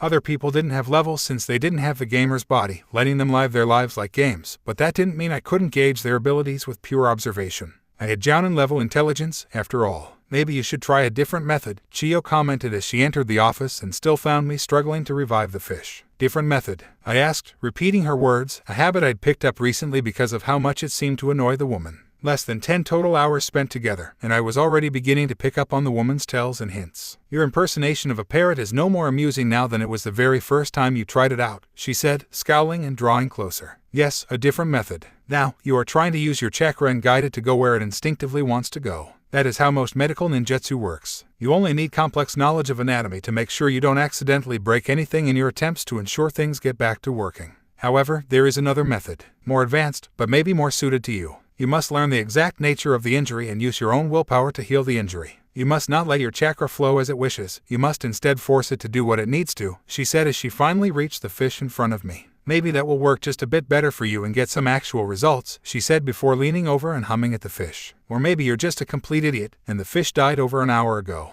I looked up at her, eyes wide. Nanny? She shook her head at me, bursting into laughter. Today, Baki showed up to training with a form that was already filled in. He only showed it to me to affix my signature to it and make sure the information there was accurate.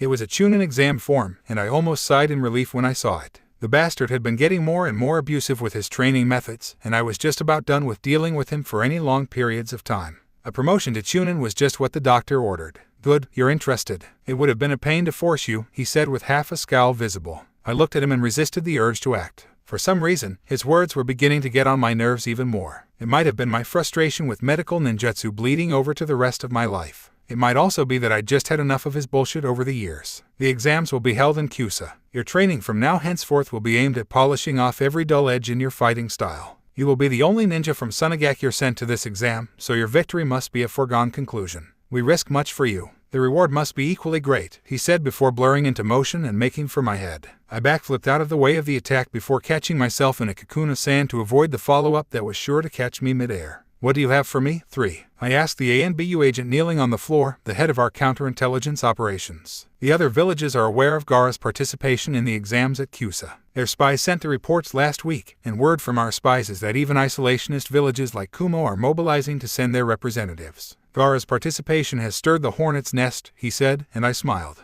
All was going according to plan. Beautiful. And the daimyo? The Wind daimyo has been convinced to attend, and he has similarly sent out letters to all his cousins to attend the exams. There was nothing I loved more than a plan coming together. All the great nations danced according to my tune, and at the end of the day, sand will land on top. Thank you. 3, I said before looking to the other side and facing Baki. Is he ready? I asked, unsure of how much of my concern was that of a Kage risking his village's future on the shoulders of a 6-year-old and how much was that of a man who wanted to know the fate of his youngest son, Kara's sacrifice. I did it all for her. He would never know, but it was all for her. Everything was for her. Yes, he might not have the strength of a jounin, but he is more than crafty enough to kill one if it comes to it. It won't. He will be facing Genin and will be the strongest of them all by a fair margin. I nodded at Baki's words and waited for him to continue. However, if the others in the Great Five are truly stirring, then he might face stiffer competition. I have no doubt that each of the other villages would have their own monsters ready to face him down, he said, head still bowed and tone doubtful. I could understand the doubt. It was unbelievable that there could be other genin as strong as Gaara out there. He was a Jinchuriki, and one with almost perfect control over his creature's gifts. The only other village with a chance of having even a similar weapon was Kumo, and it was well known that they would never endanger their weapon beyond times of war. Might I ask why, my lord? The ninja bowed in front of me, bringing my head from my thoughts, and I gave him a look before ceding his request.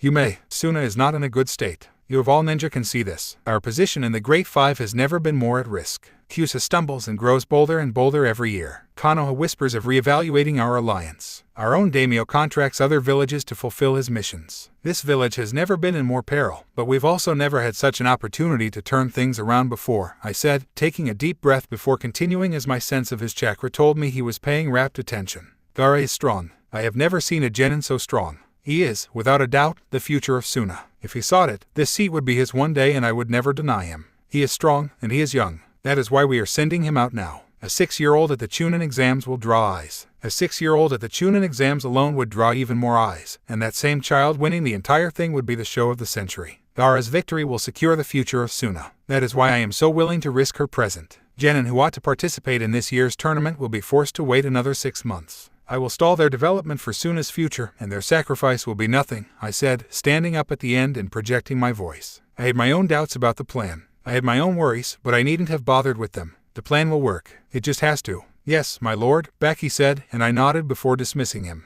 I pulled out the drawer on my desk and took out the photo frame within. It was Kara, heavily pregnant as she was, and smiling with the radiance of the sun. All for you, my dear. You dreamed of a supreme Suna. I will deliver. The exams were slated to be held in Kyusa, so that meant I had to deal with lessons on how to fight in the grassland, as well as even more brutal training sessions with the bastard. The good part was that every single one of my stats had seen visible, measurable improvement. The downside was that every day I tested the limits of my natural healing factor and endurance. I still had not been cleared to use medical ninjutsu on myself, so I had to deal with the pain for the few minutes it took for my natural healing to deal with the bruises and light cuts. The bastard always lived up to his name, but at least he had the good sense to avoid causing any damage that would impair me for considerable lengths of time. After all, I was essentially taking on the role of two different people, studying dozens of medical textbooks and journals while training to become the youngest chunin in Suna's history. I was more than strong enough to beat virtually any chunin out there, but we still trained because Baki was a bastard, and I would never turn down an opportunity to improve. God will descend in 10 years. That was the phrase I repeated to myself whenever I was tempted to quit, slow down, or take care of myself instead of charging full speed ahead in self-improvement. Whenever the temptation arose, the knowledge that I was nowhere near strong enough to even be a blip on Madara's radar was enough for me to throw myself back into my training. Sure, it might have been nice to be knocking on the door of Jounin level, but Madara had cut through hundreds of Jounin with no difficulty. Maybe one day I'd be strong enough to match up to a cage, but Madara had taken all 5 of them without breaking a sweat. Hashirama was even worse. I had virtually all the benefits of being a perfect Jinchuriki for the One-Tails, but Hashirama had beaten 9 of them and sealed them up. He'd taken on the strongest one while still fighting Madara at the same time. Madara and Hashirama, those were the monsters I aspired to match and surpass, and I had just 10 years to do it. I had even less than that before pain would come for me. The entire Hidden Leaf could not stand against him. Naruto with Sage Mode could not stand against him. Naruto with Kurama's chakra still couldn't defeat him in battle. Pain could only be beaten when he was talked down. Madara, Hashirama, and Pain. All 3 of them. I needed to surpass them in a decade. With that knowledge in my head, I was much less tempted to consider the idea of resting on my laurels. I moved away from Baki's kick as I shuffled backwards, preparing myself for another exchange of furious taijutsu. The more time went on, the more it became clear that the only thing stopping my taijutsu from getting better was my own body. Chakra enhancement could only do so much, and I had a lot to do before I could even consider Tsunade's strength technique. I suspected I'd have to take my chakra control to level 75 at the least. If 25 was Chunin and 50 was Jounin, something told me 75 would be the level beyond that. The level where people like Tsunade and Jiraiya dwelled, and then above them, level 100 would have to be the gods of this world. Madara, Hashirama, and Pain. They'd most likely be the very pinnacle of what any shinobi could achieve. I turned to the left, avoiding a right hook and keeping my body on his blinded side. I moved in for my own counterattack, trusting him to block and preparing a surprise if he did. My punch hit nothing but air as he dodged, maybe sensing my plans. I twisted underneath his returning kick and bolted back up with another punch. Once again, he dodged, moving out of the way with ease and ignoring how my punch distorted the air. Your chakra enhancement is sloppy. I can sense it from a mile away. Any ninja worth their salt will be able to do the same, he said as he moved across my body and slammed into my midsection with a kick. I had already started moving backward, so I didn't get the full brunt of the attack. Regardless, I was still sent flying back and had to twist midair to land on my feet and rush toward him in a shunshin to prevent him from gaining the upper hand. At least, your control is no longer so sloppy, Chiyo said as she watched me try to revive the fish for what felt like the 100th time this week. After my first experience, she had me go back to the drawing board. I could produce medical chakra, but I couldn't direct it, and unlike virtually every other medic in the world, my medical chakra had no natural inclination to head to the affected areas and solve the problems. Chiyo said it had something to do with the malice of Shukaku influencing my chakra's instincts. I couldn't tell her there was no malice to speak of, and my personal theory was that the gamer's body had somehow purged me of all that. I couldn't tell why or how. I just had to accept it as it was. The solution to the problem, though. Chakra control exercises. Lots of them. Tree walking and water walking were too easy, so I did Mednin grade techniques. Manipulating chakra strings and senbon with only my chakra were just the beginning of the training. I did anything and everything I could with my chakra to ensure my control was actually improving, and I had seen some rewards in the past few weeks. The day I was to leave for Kyushu was quickly approaching, and I had been forced to come to terms with the fact that I would not be able to make good headway with medical ninjutsu by then. Chiyo had offered me a place at the hospital after the exams, though. With all the free time of a chunin whose expenses were borne by the state, I had nothing to lose from spending months or even years by her side, getting the training I needed. Yes, medical ninjutsu was just that important to me. There were 3 sanin. 2 of them were Fuinjutsu masters, and 1 was a master of medical ninjutsu. Considering I would not be able to learn the former, the latter was where I would shift most of my energy, especially since the thought of dying filled me with paralyzing dread. I had experienced it once before, and then gotten blessed with a second shot. I would be using this one for all it was worth. Good, just like that. Guide it. Don't let it wander on its own. Force it to go, and it will follow your lead, Chiyo whispered as I felt myself beginning to succeed. I did all I could to prevent myself from being distracted by anything as the fish began to show some signs of movement.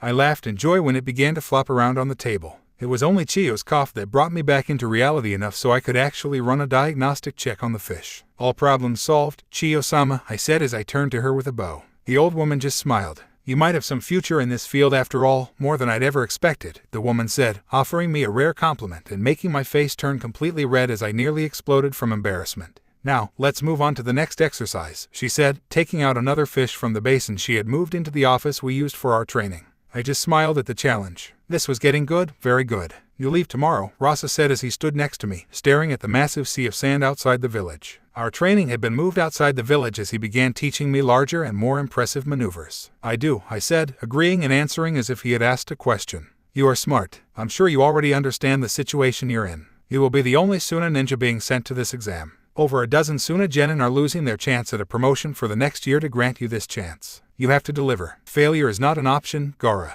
I nodded at his words. From the moment I found out I was the only genin going to write the exams, I had figured that the entire thing was a power play. I wondered how bad things had already gotten if Rasa was taking a risk like this. I knew that in canon, they had been forced to attack Konoha because their economy had been shot to death, but was it already beginning to head downhill? I hadn't noticed any signs of things getting worse for the average Suna resident, but I wasn't exactly an authority on how things were for the average Suna resident, considering I never did any actual shopping, and all the things I wanted were paid for and supplied by the state. You are strong, much stronger than I was at your age. Strong enough to win. Strong enough to send a message. That is what I want you to do. Go there, and don't just win. Send a message. That is your mission, Gaara. Succeed, and this hat will be yours one day, he said, making me double take as I turned to him in shock. The look in your eyes when you look at it. I can see how much you hunger for the position. Maybe it's the power, maybe it's the freedom. Maybe you just want to serve our people. The reasons don't matter. All that matters is this, succeed, and you will become Kazekage one day. With Rasa's promise, my motivation to do my best on the exams skyrocketed.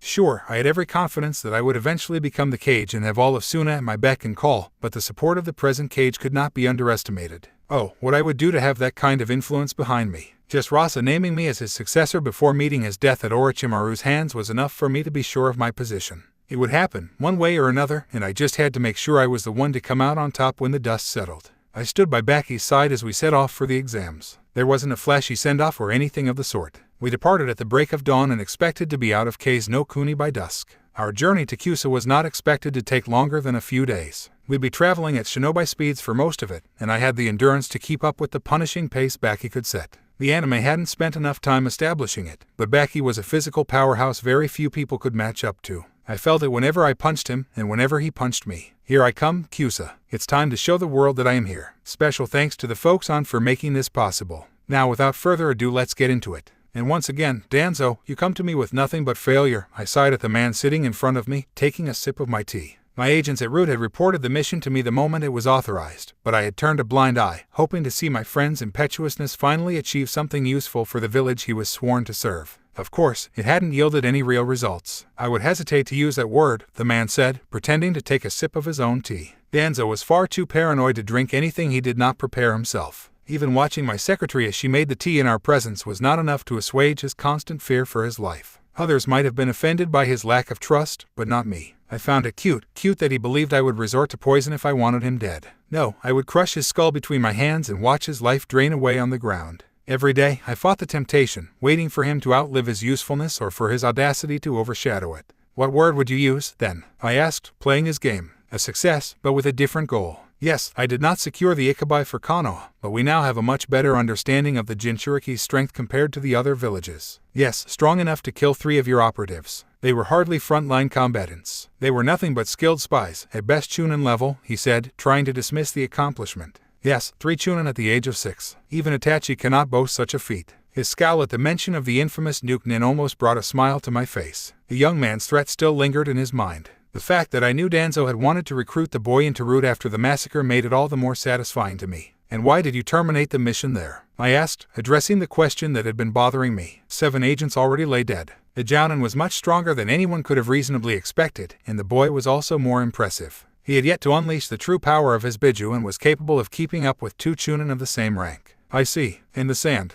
I recall previous Jinchuriki of the Ikibai demonstrating that ability. Yes, that's why my agents waited until they were sure he was unable to use it. Despite catching him far outside Kase no Kuni, he was still able to summon an extraordinary amount of sand. Reports from my scouts indicate that with the sand, he goes from Chunin level to Jounin. Apparently, the sand alone was enough for him to kill the 2 agents he was barely staying ahead of. I med and took another sip of my tea, contemplating the situation. It was evident that Suna was in possession of the next prodigy of their generation. Gara of the Desert would become a threat if allowed to fulfill his potential. The thought of another ninja with the raw talent of Itachi but with the added power of a tailed beast unsettled me. Another Jinchuriki stronger than ours, Danzo stated, and I resisted the urge to bare my teeth at him. Those who didn't know him well would fail to detect the subtle nuance in his tone, but it was crystal clear to me. He wanted Naruto. Again, Naruto is off limits, Danzo. Do not test me. I only tolerate your impudence due to your loyalty to Konoha. You know of my loyalty. You are the Kage, Hiruzen. You know that to make the great tree flourish, a few branches must be sacrificed. The Nine Tails is one such branch. The attack from its Jinchuriki put us in this situation, and now, with over a third of our shinobi force unable to fight in a war, and no Jinchuriki to speak of, we might be the weakest among the 5. I didn't point out how he was clearly leaving Mizu out of his assessment. He was right. I felt the weight every day. During the last war, we had Minato, Orochimaru, Tsunade, and Jiraiya running interference, and we just barely made it out intact. By the time the other villages sued for peace, we were on our last legs, barely able to maintain the facade of invincibility. Now, without most of those S ranks and with our forces nearly cut in half, if war were to break out today, we would be the victims, not the victors. Despite that, Naruto was off limits. I made a promise to Minato years ago. His son would know the dream Hashirama-sensei and Tabarama-sensei gave their lives for. No, not Naruto, I said, shutting down the idea. Then the Uchiha, he said, and I resisted the urge to laugh. Itachi would kill both of us before letting Sasuke anywhere near Root. Danzo also reconsidered the idea and quietly sat. Increased funding and recruitment for Root, then. He asked. I saw where he had been leading. Danzo was perfectly capable of playing the fool when he wanted to get his way, and now he was going to. I reevaluated and analyzed our entire conversation in my head once again. I could see how he maneuvered me into canceling out all the other options on my own, making me realize that we had virtually no chance of surviving the next war without drastic action. And then he showed that the only drastic action I would even be willing to consider was the one that ended with him getting his way. These days, I didn't particularly like Danzo, but I could tolerate him, and restoring his army to its former glory was a distasteful but necessary sacrifice. I knew Danzo. I could trust Danzo. Danzo was my friend. Gamer. I looked around as we jumped through the trees. From the moment we set off, we hadn't slowed down for a second, except for a brief pause for me to create a gourd at the end of the desert, marking the boundary between the land of wind and the land of rivers. I felt it floating behind me as I jumped. I had declined to tie it to my back like Gaara from the anime, not just because I was too short to have the one I made tied to me, but also because I didn't feel like sacrificing my flexibility. Baki had commented that having it like that would give away my abilities, but I couldn't care less, and it seemed he didn't either. After all, everyone already knew who I was. The villagers of Suna could recognize me on sight, and only a fool would assume their hidden village didn't have spies. I mean, I had obtained a complete list of all the participants from the major villages, along with a list of their known abilities. The standouts I noticed were Kuretsuchi, the 9-year-old granddaughter of the Tsuchikage, and Hana and Yuzuka, an average genin from Konohagakure, and a member of the Yatsuki clan from Kumo. I looked straight at the back of Baki's head as he increased his speed, and I began pushing myself to match him. Hana Inuzuka. Sensei flipped the chair in front of him around and plopped down on the seat. I looked from him to my roommates and shook my head as neither of them seemed to be bothered by the present setting or Sensei's recent antics. So you've read the files, I trust. We nodded, and he continued, thoughts. Iwa and Suna, Hisagi said, and said no more. The Iburian was prone to being reticent like this, but his constant silences were beginning to grate on me. There was something going on here, and the fact that I couldn't see it was driving me mad, slowly but surely. Yes, Iwa and Suna, Sensei confirmed and then turned to Rin. What about Iwa and Suna? He asked with a smile. They both sent family of their Kage. Young family, Rin said, and I was beginning to catch the drift. Gaara of the Desert was only 6, and Kuretsuchi wasn't much older either. I was older than both of them, and I was still the youngest ninja from Konoha. Yes, reports from both villages show that they're prodigies of a unique caliber. Both Gaara of the Desert and Kuretsuchi of Iwa are said to be strong enough to be strong contenders for these exams, he said, and then gave me a look, silently asking me to ask the question on my mind. That was one of the things I hated about Bakura-sensei. He could read us like open books with those eyes of his. The Byakugan wasn't active, but even without them, those pupil-less eyes of his always saw more than I ever wanted to show. But why? Why are they here, and why does it matter to us? I asked, and instead of Sensei, it was Rin who answered me. They sent prodigies to the Chunin exams. Remember the speech Hokage-sama gave before we left. These exams are a substitute for war, and 2 of the Great 5 sent their most promising ninja here. 3, Sensei corrected absently. When we all turned to him, he just shrugged and pulled out a file from his own folder. When he flipped it over to me, I could see a name underlined. No Yatsuki from Kumo. I'll take over from here, Rin. Thank you. The truth of it is this. The other villages have sent their strongest genin here in the hopes of making a statement and also getting a feel for the other villages. Suna sent only a single ninja, but reports show that he's at least as strong as a jounin. I felt my jaw drop at that statement, and even High and Mighty Asagi was shocked. A jounin, the same as Sensei at just 6 years old, half our age and more than thrice as strong as us. Yes, I see your shock. I'll teach you a simple lesson. There are ninja younger than you but stronger than me. Gaara of the desert might even be one of them. He isn't the only threat here, though. Kiritsuchi of Iwa is another threat. She's the granddaughter of the Tsuchikage and has been trained from before she could walk to be the next leader of her village. Whispers in the wind say that Tsuchikage himself announced her as his successor a few months ago, and these exams are going to be her debut to the wider world. The more sense I spoke, the more I could see I didn't belong here. The genin as strong as a jounin. The next Tsuchikage, and the third one, Rin asked, pulling me out of my thoughts, and I noticed that Sensei had taken a pause. He just smiled widely and showed the name once more. No Yatsuki has been a genin for 10 years. He was promoted at the age of 7, and since then only attempted the Chunin exams once when he was your age. Back then, he had dominated the competition and beaten all the competitors before becoming the winner of the exams. Somehow, that wasn't enough to get him a promotion from his village, but reports show that his strength has continued to grow since then, and he's clearly been going on missions far beyond the genin level. Of course, the last one had to be another monster. 3 monsters, and we were going to be fighting them. No, you probably won't have to fight any of them. I'm sure you noticed something off about Konoha's role in these exams. We have no prodigy genin on the level of the monsters I just mentioned, so the higher-ups chose a different strategy. There are 20 teams of genin from Konoha here, more than twice the number of teams from even the host nation, Kyusa, and also much more than the number of ninja from any of the other villages. Konoha's strategy here is simple. Instead of competing on quality, we'll use quantity. The village plans to flood the exams with genin and at least ensure we have a majority of the ninja that make it to the finals so we can share the stage. I was confused.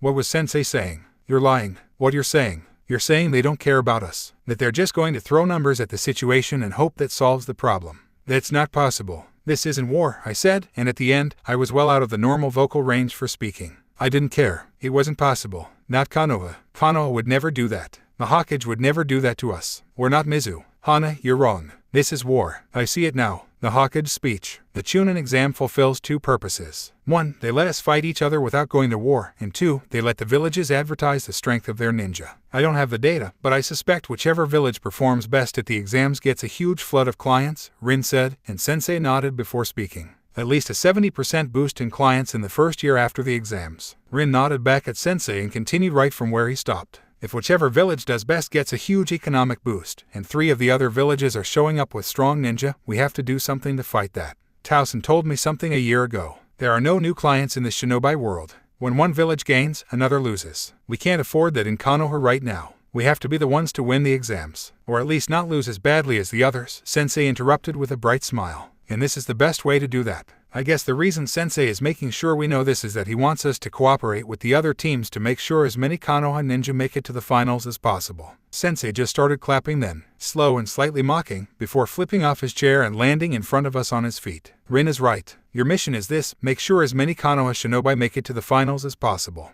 You must not fail, no matter what. Gamer, when we finally arrived at Kyusa, we'd done a quick registration at the gate and were then assigned a shinobi escort to take us to the hotel that had been set aside for the visiting shinobi. It was quite a ways away from all the important centers I could make out with my eyes, so they were being logical and separating us from the truly valuable spots. On our way there, our guide chatted our ears off with information about the sleeping arrangements. There were 2 hotels chosen for the visiting teams, and we were to be using the same hotel as the ninja from Konoha, Taki, and a few more minor villages. I guess they expected that we'd be less likely to stab each other to death if we were kept away from the truly problematic ones. When she finally left, after showing us to our rooms, I went into mine and swept through it with my sand. After I was sure every nook and cranny was clean and that I wasn't being spied on from within the room itself, I walked to the curtains and took in the view of Kazekage from here. The hotel was quite a few floors high, so I could get a good view of most of the village. It was definitely much more active at night than Suna was. I could see figures moving across the streets, shambling from place to place. When I had my fill of people watching, I shut the curtain and went to bed. Not to sleep, but to train. My meditation skill had slowed down its growth quite a bit, but I still worked on it whenever I could get a second of free time to myself. One day, Senjutsu would be open to me. The first task is simple. There are 20 clues hidden in this hall, apart from the one each team has been given. The clues spell out a message. 5 clues will be enough to get the message. Use any means possible to get the clues, the message, and make your way out of the hall. The first 20 teams to make their way out will advance to the next stage, the proctor said, running his eyes across the large hall we were in. I was impressed that Kyusa had an indoor hall more than large enough to hold over 100 hostile ninja and trusted it not to fall apart once conflict inevitably erupted. I looked to my left and right and noticed the ninja around me shifting towards me subtly. They probably planned to get my clue the moment the task started. I couldn't fault the strategy. It was much easier to get clues from other participants than it would be to waste time searching the large hall, and the clear child was obviously their first target.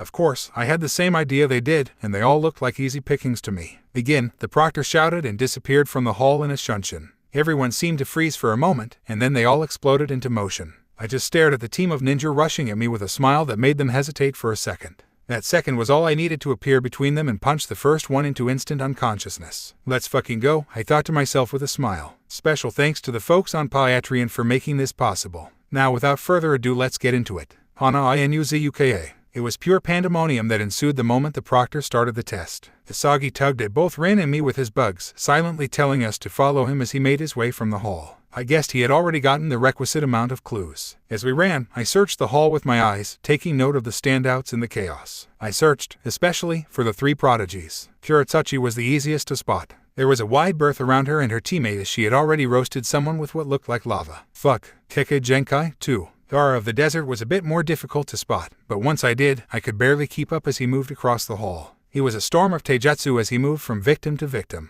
I couldn't believe my eyes. When I first saw him, with that gourd floating beside him, I had assumed it was his primary mode of fighting, but just watching him tear through adults like they were nothing was terrifying. His hands had unreal strength, and his feet moved with unreal speed as they lashed out and broke bones and tore muscles. He was something else, and I was forced to admit it. Sensei was right. He would chew me up and spit me out if given the chance. When I looked away from him and searched around the Konoha teams, I noticed that most of them were also heading towards the doors. Had they all come up with the same strategy? Get to the door and steal people's clues as they attempted to leave the room. Not a bad strategy, of course. Just something I would never do. I saw a flash out of the corner of my eye, and when I turned, I saw the blonde-haired, muscular Noyatsuki standing in front of the prone forms of 6 different ninja. He turned to me and stretched out his hand. I watched in shock as a disc appeared right in front of his hands. Motes of light gathered within it, and Asagi suddenly shouted right behind me. Get down. I obeyed, almost as shocked to hear my teammate actually shout as I was to see, or rather not see, what happened next. There was a flash of light that nearly blinded me, and when I could open my eyes again, 7 of the ninja that had been running for the door by our side were slumped on the floor twitching. They had been electrocuted. What the hell? Noyatsuki. Asagi covered us in his kikeichu, and they fell to the floor, roasted, a second later. I watched, my heart in my chest, and nothing more than a puppet in my own body as Asagi grabbed both Rin and me and dragged us the last few feet to the door. When we finally made it out and I could breathe again, I nearly burst into tears. Only thoughts of Rin's mockery stopped me. Right in front of us, sitting down and looking to all the world like he was having the time of his life, was Gara of the Desert. I looked behind me and saw him still tearing through multiple genin. But I looked in front of me again and saw him sitting down. I lost sight of the Gara in the hall as the door swung closed once more. Well, that was interesting. Gara of the Desert. How do you do? He asked, stretching his hand out to us. I looked at Rin, only to find him staring at me. I scowled and took the boy's hand. And when I took it, it truly sunk in that he was nothing more than a child. His skin was pale, much paler than I had ever seen, and his red hair seemed to shine with its own glow. He was also small, very small, barely more than half my height and strong enough to just tear through me if he wanted to. What kind of world did I live in? Ninjutsu Hana, I said, giving him my name. I didn't see any harm in it, and while I was at it, I introduced my teammates. These are my teammates Abure Masagi and Yamanaka Rin. We're from Konoha. He nodded, like I had just given him some serious secret. The look on his pale face almost made me awe, but I caught myself in time. My mind just flashed with images of him shoving his knee into someone's face and catching a thrown kunai from another person in midair before shoving it into his opponent's shoulder. Cute, but very, very dangerous. I took my hand back once he let go and waited for him to say the next words, but he only smiled and pointed down the hallway. You should probably get going if you want to turn in your clues. You do have clues, right? You don't seem the sort to have run out just to escape the crazy lightning dude. Ignoring the strange last word, we nodded and thanked him, not keen to pick up any more conversation with the boy. Monsters. A lot of them were monsters, and as we left him behind, I was grateful to be done with them. How was it? Bakira-sensei asked as we left the building that the first task had been held in. We passed was all I said, and I left the after-action report to Rin. He and Bakira-sensei were 2 peas in a pod, after all. I just couldn't wait to get back to the hotel room and see the triplets. They'd been down with a nasty case of food poisoning, so I couldn't take them with me for the task. It would be fine, Sensei had said. Nothing but a test of our wits, Sensei had said. I guess that showed me. Never listen to Sensei. Sensei always lies. Always. That was the lesson I was taking away from the first task. Gamer of the desert. I looked to my left and right as I walked through Kusa. I had been guided to the merchant corner and supposedly left on my own to do some browsing. I couldn't detect the people watching me, but I knew they had to be there. Of course, they had to. It would take a special kind of idiot to leave a foreign Jinchuriki wandering around unsupervised, especially with the other people in this district with me. I didn't need special senses to pick out the Kumo, Iwa, and Konoha delegations in the crowd. With the exception of the Konoha team, both the other teams to note were duos. They still all moved in huge crowds of their countrymen, though. I was not surprised by it at all. Safety in numbers and all that. Of course, Baki wasn't enthused when I told him of my desire to head out, but he wasn't interested in tagging along for himself, so here I stood. Why was I talking about this so much? Because the Kumo team was walking right at me, with a certain someone at their helm. Noel Yatsuki. I looked at him, pale skin contrasting heavily with the darker skin of the rest of the contingent, and blonde hair slicked back. He was physically imposing.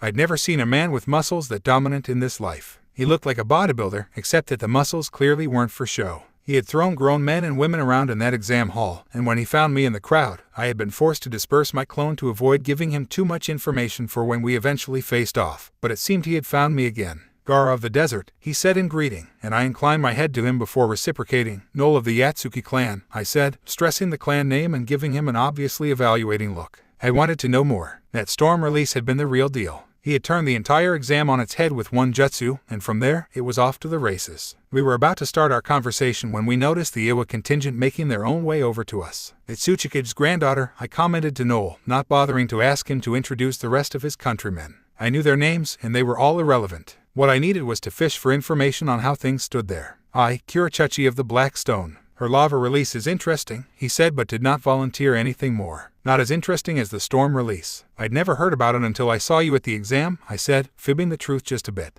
I had, but never in this life. The files I was given had nothing on that. My best guess was that he had hidden the Kekkei Genkai until his village felt him ready to defend himself. Bloodline theft was no new thing to the shinobi world. That's how Kumo had gotten the lava release they tended to be so proud of. It was also how they had acquired what few magnet release users they had. It wasn't guaranteed to bear fruit, but any chance to have such a unique advantage would be taken by any of the villages. Kuratsuchi and her people finally arrived, and the young girl was much more abrasive. No, Gara, she said in greeting, and we repeated her name with inclined heads. No need to be rude just because she wasn't being completely polite. I expected you to be taller, she said, turning to me, and I let the comment flow off my back like water on stone. I just smiled placidly and replied, I am only 6 years old, after all. I think my height is no problem. Besides, if anyone should be talking, I left the last bit pointedly unsaid as I looked up at Noel. The man was not just muscular, he was also very huge. Kuratsuchi was quite a bit taller than me, but she was just a bit above his waist. I was on his waist level, so I could just imagine how tall he was. Easily 7 feet, I suspected.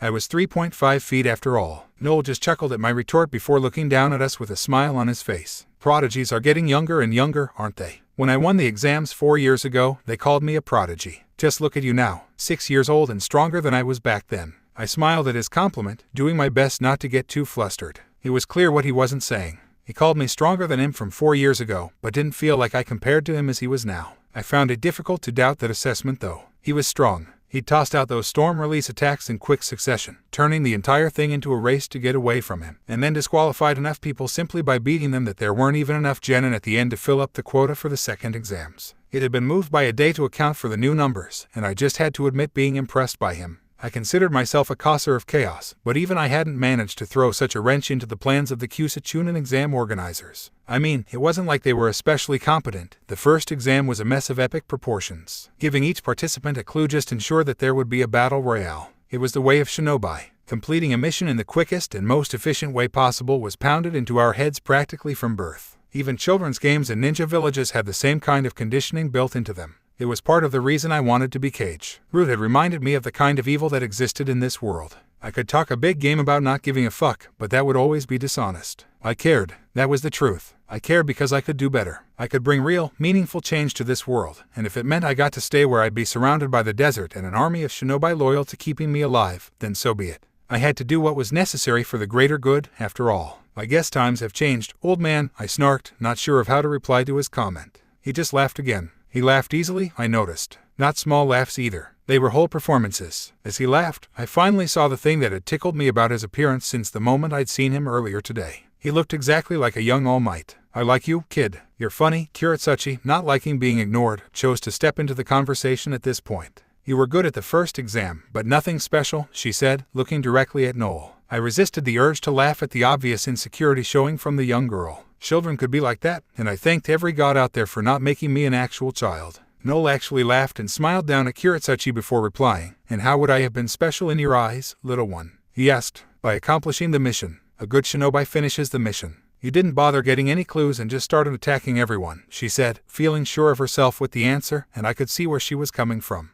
Noel had been one of the last to leave the hall. The only reason he even qualified for the next exam was that he'd taken out so many people in the hall that there weren't enough candidates for the second. But Kiritsuchi was also missing something. Yes, he didn't complete the mission as efficiently as possible, but he did complete it at the greatest possible detriment to the rival nations. Detriment to another village and benefit to one's own village often went hand in hand. That was why ninja never cooperated on the field. In fact, a foreign ninja would only ever offer a helping hand if the one behind their back was holding a kunai to slit your throat. Baki was very explicit on that. Yes, you are right, young girl. You are right. I must complete the next exam as quickly as possible, he said, patronizing her and making her grit her teeth. She was young, but not stupid. She could hear the mockery in his tone. He just leaned up and looked at the moon, not saying anything more to the obviously displeased girl. I'm afraid I must leave now, he said, and did not wait for a reply before leaving with the rest of the Kumo contingent. That just left me staring at a crowd of Iwa ninja. I was suddenly reminded of the age-old rivalry between my village and theirs. Considering I didn't have my gourd on me, I beat a hasty retreat after saying my goodbyes. I passed by the Konoha team on my way back, and beyond complimenting Hana and Yuzuka's dogs, I didn't spend much time around them. I could have warned them about the ticked-off Iwa princess on the prowl, but I couldn't be bothered, and it would be entertaining for them to cross paths. The second stage of the exams was something even less complicated than the first. On the outskirts of Kyusa was a gate that led to a place the denizens had affectionately named the Plains of Sorrow. From what I could see, it was just a stretch of grassland that led to a very tall tower at the end.